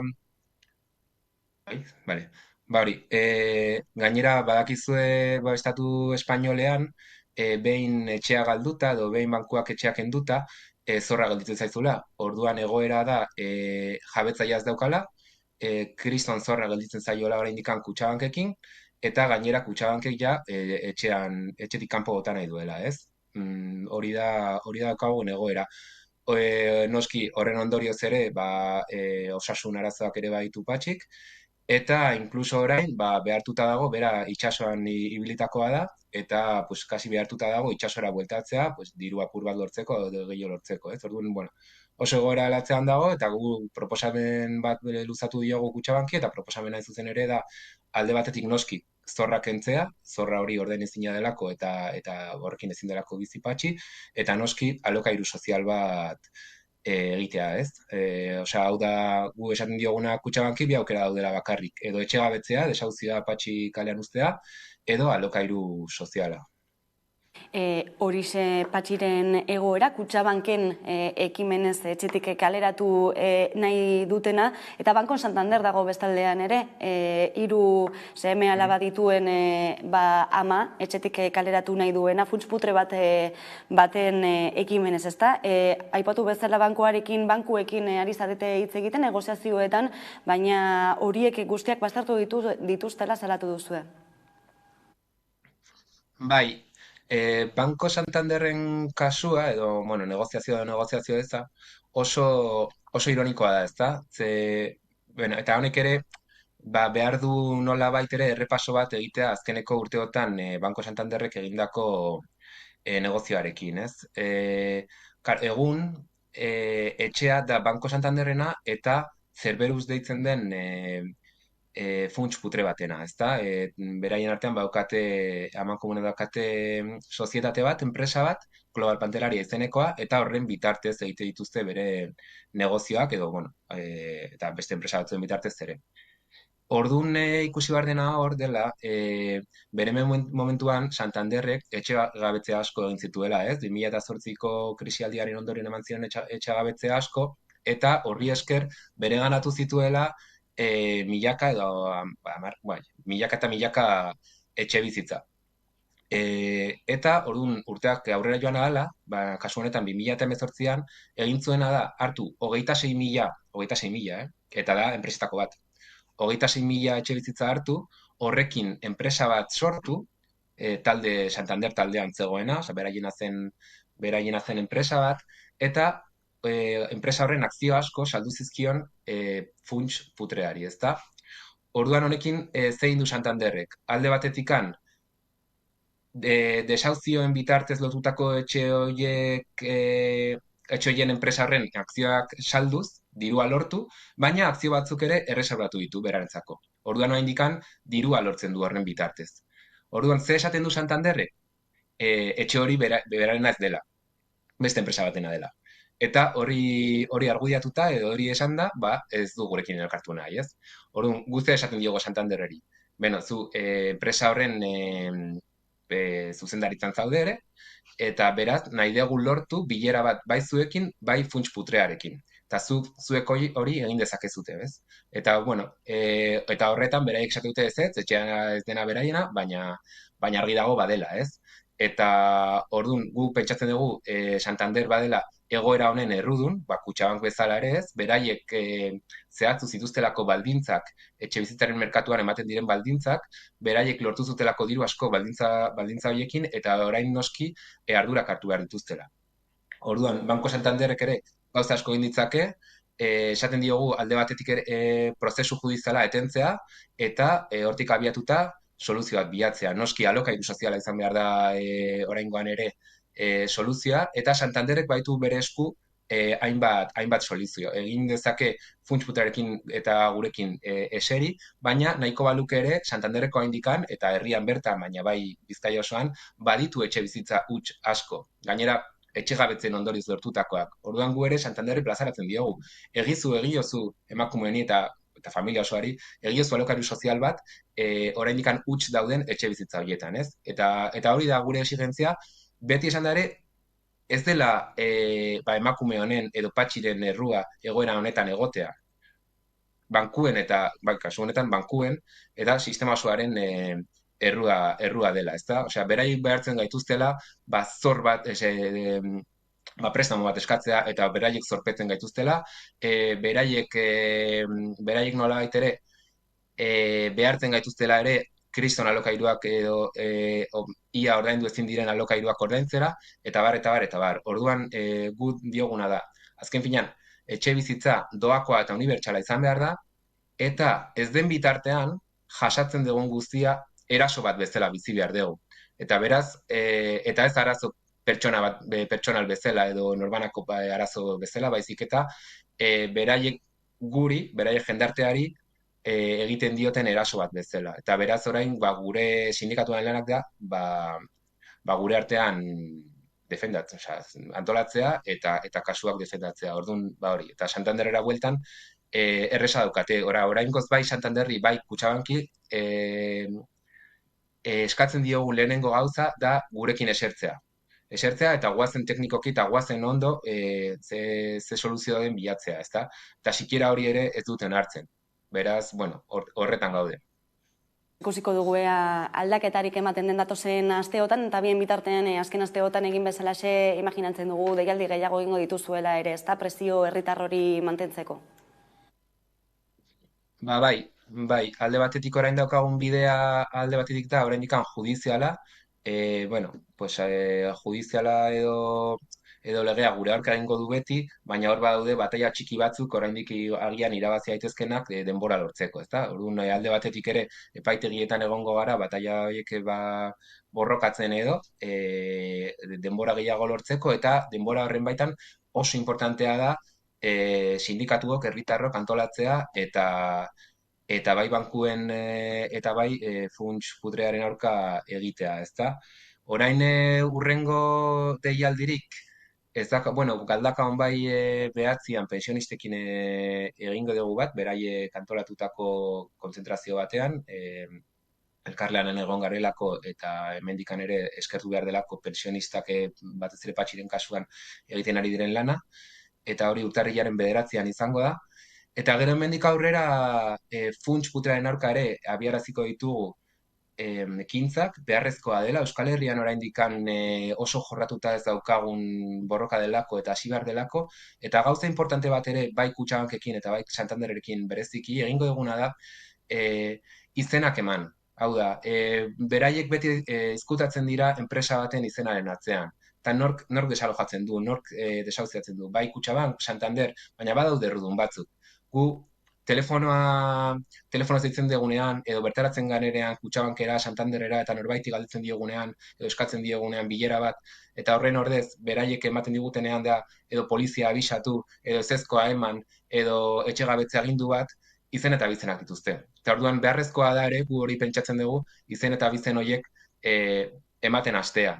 Salatzean orden, aurpegia jartzea, eta horretan hasi behar gara. Gu esate dugu, beldurra nolabait, alde aldatu behar dela, ez? Osea, beldurra beti gure alde dago, ikuste duzu Patxi, ikuste duzu gure bestekidea, edo gutako edon ere zen kasutan, eta orain arte gu izan gara beldur izan garena. Orduan, hurrengo pausuak izango dira errudunak salatzea, ez? Eta izango duzu horren berri laster bai. Mezorkin geldituko gara, Luis Diaz, Galdakako Etxebizitza Sindikatutik eskerrik asko gaurkoan argibide guzti hauek emateagatik, eta noski gertutik jarraituko dugu gaia, eskerrik asko. Bale, zuei, eskerrik asko. Hauxe egoera, Maialen, zu Patxirekin egon zinen harremanetan, ezta? Bai, eta badaz gauza batzuk asko harritu zitzaidanak, ez? Bere egoera eta daukon lotza. Pertsona hauek lotza sentitzen dute gauza hauek salatzean, eta normala da, bere ez, beste emakumea ez zauen nahi ez agertu, ez bere izena eman, ez da nahi jentia pena sentitzea, ez? Eta nietako hori oso larria da, ez? Eurek, bankuak sentitu behar dute lotza hori, eta ez pertsonak, ez? Patxiren kasua da bere gurasoen etxea, bere bizitza guztian pasau izan da bertan, eta 67 urte ditu, eta bera, ere benetan, ari da pentsatzen itxasora bueltatzea. Ia 70 urtekin. Ez da gauzat super fuertea, eta beste emakumea, 33 urte ditu bakarrik, eta 3 seme-alaba ditu, 2 urterekin kaleratuak izan behar digenak, eta 8 urteko beste mutiko bat, ez? Eta halako gauzak hemen etxeparian pasatzea, nietako oso larria da, ez? Eta esan dauen moduan, bankuak izan behar die errudun sentitzen dienak, eta euren izena eta euren dana jakin beharko dugu, ez? Halako gauzak ez pasatzeko. Bai, eskerrak, Etxebizitza Sindikatoa eta herri erakunde hau daudela, eskerrak nik uste dut oso funtzio sozial garrantzitsua betetzen dutela, eta mobilizatu behar dugu guztiok ere halako kasu estremoak, estremoa dira, eta benetan naskagarria, portara naskagarria salatzeko. Gezurra dirudi Kutxabank atzo arte herritarren banku bezala orkesten zen ura, ni momentu batean egon nintzen administrazio kontseiluan. parlamentua proposatuta da, ni bezala asko, ez da? Eta begira nolako hor ere, ze privatizazio eta elitizazio eta putre bihurtze prozesua dagoen. Benetan, salatu behar dira izenak, salatu behar dira instituzioak eta bilakaera hori. Hori ere egin da EAJaren bultzadaz, bide batez esan da, eta PSOEren bultzadaz. Horiek aliatu ziren banku pribatu putre bat bihurtzeko, azken finean hori ari da izaten, ez da? Nik espero dut Galdakako udalak ere laguntzea horretan, nik uste udalek ere implikazioa behar dutela, baliabideak ere badituzte, eta batez ere presio ahalmen handia eduki dezakete Kutxabank edo Banco de Santander, edo grazia ere egin dit Cerberus izena, ez da?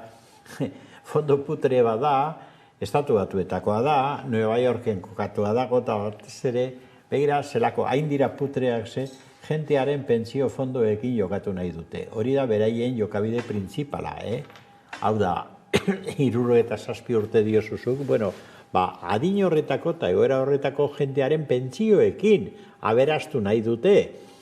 Eta noski, pentsioduna dirurik gabe edo arazoekin gertatzen bada, beste pandemia bat jasan behar izan duelako, dan alaba, kupidarik gabe jotzen dute kontra, ez da, eta bere bizitzan eukiduen edo daukan apurrak kendu modu basati horretan. Cerberus izena, mitologikoa da, Cerberus edo Cancerberus izaten zen infernun moduko bat zaintzen zuen txakur amorratu bat. Norberak bere buruari deitzen badio enpresa horrek Cerberus, ari da autodefinitzen, ez da, benetako txakur amorratua dira, hori dira. Eta hau, diot, hain zuzen ere, izenaren beraren etimologian oinarri hartuta, ez da. Nik uste dut ezin direla, behin da berriro gertatzen ari dira, Bilbo inguru honetan, periferian, ezin dira onartu alako jokabideak bat gehiago ere ez.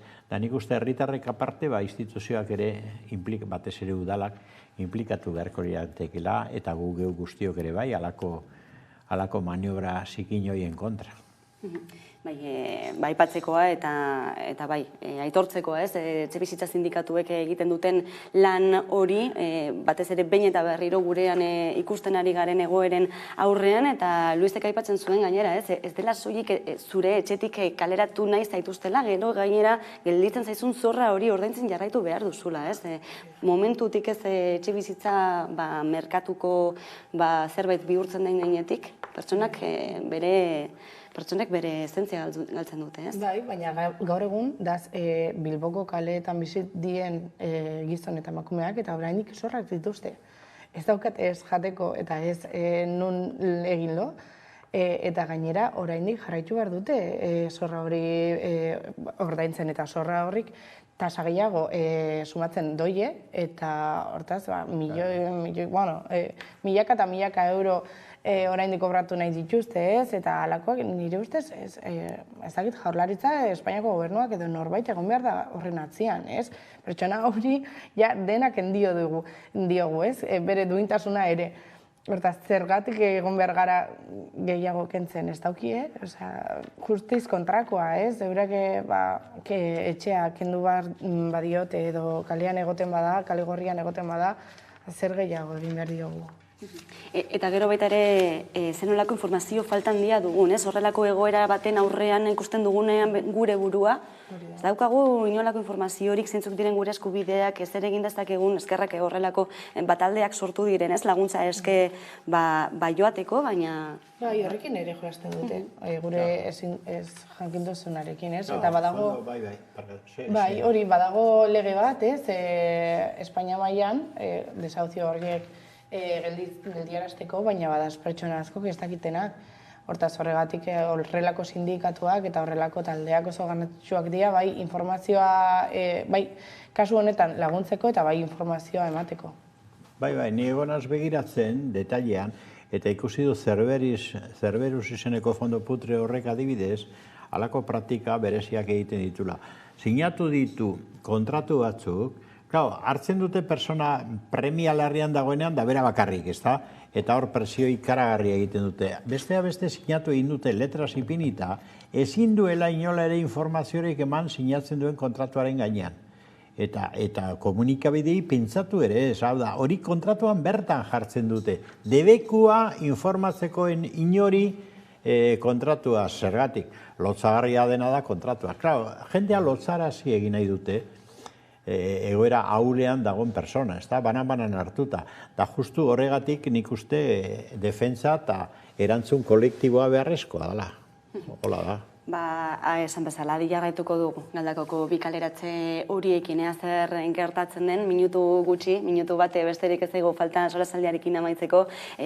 Asteburuan igandean bertsolari txapelketa nagusia izan duguna Iruñean, eta Carmelo bertan izateko aukera izan duzuna baita ere, ez dakit zerbait gehiago gehitu nahi duzun. Bai, da ezer baino lehen eskertu behar diot benetan bihotzez Hamaika Telebistari, ze antolatu zenuten halako sosketa bat, eta tokatu egin zitzaizkidan, hemen dauzkat, sarrera biak, benetan eskertuta guztiz ez da, eta zorionekoak izan ginen, ni eta bikotea joan ginen, ez genuen esperoia lortzerik sarrearik, eta ara non, aukera Hamaika Telebistari esker, argi esan behar dut, aukera esan genuen egun osoa pasatzeko, benetan historikoa gertatu zen txapelketan.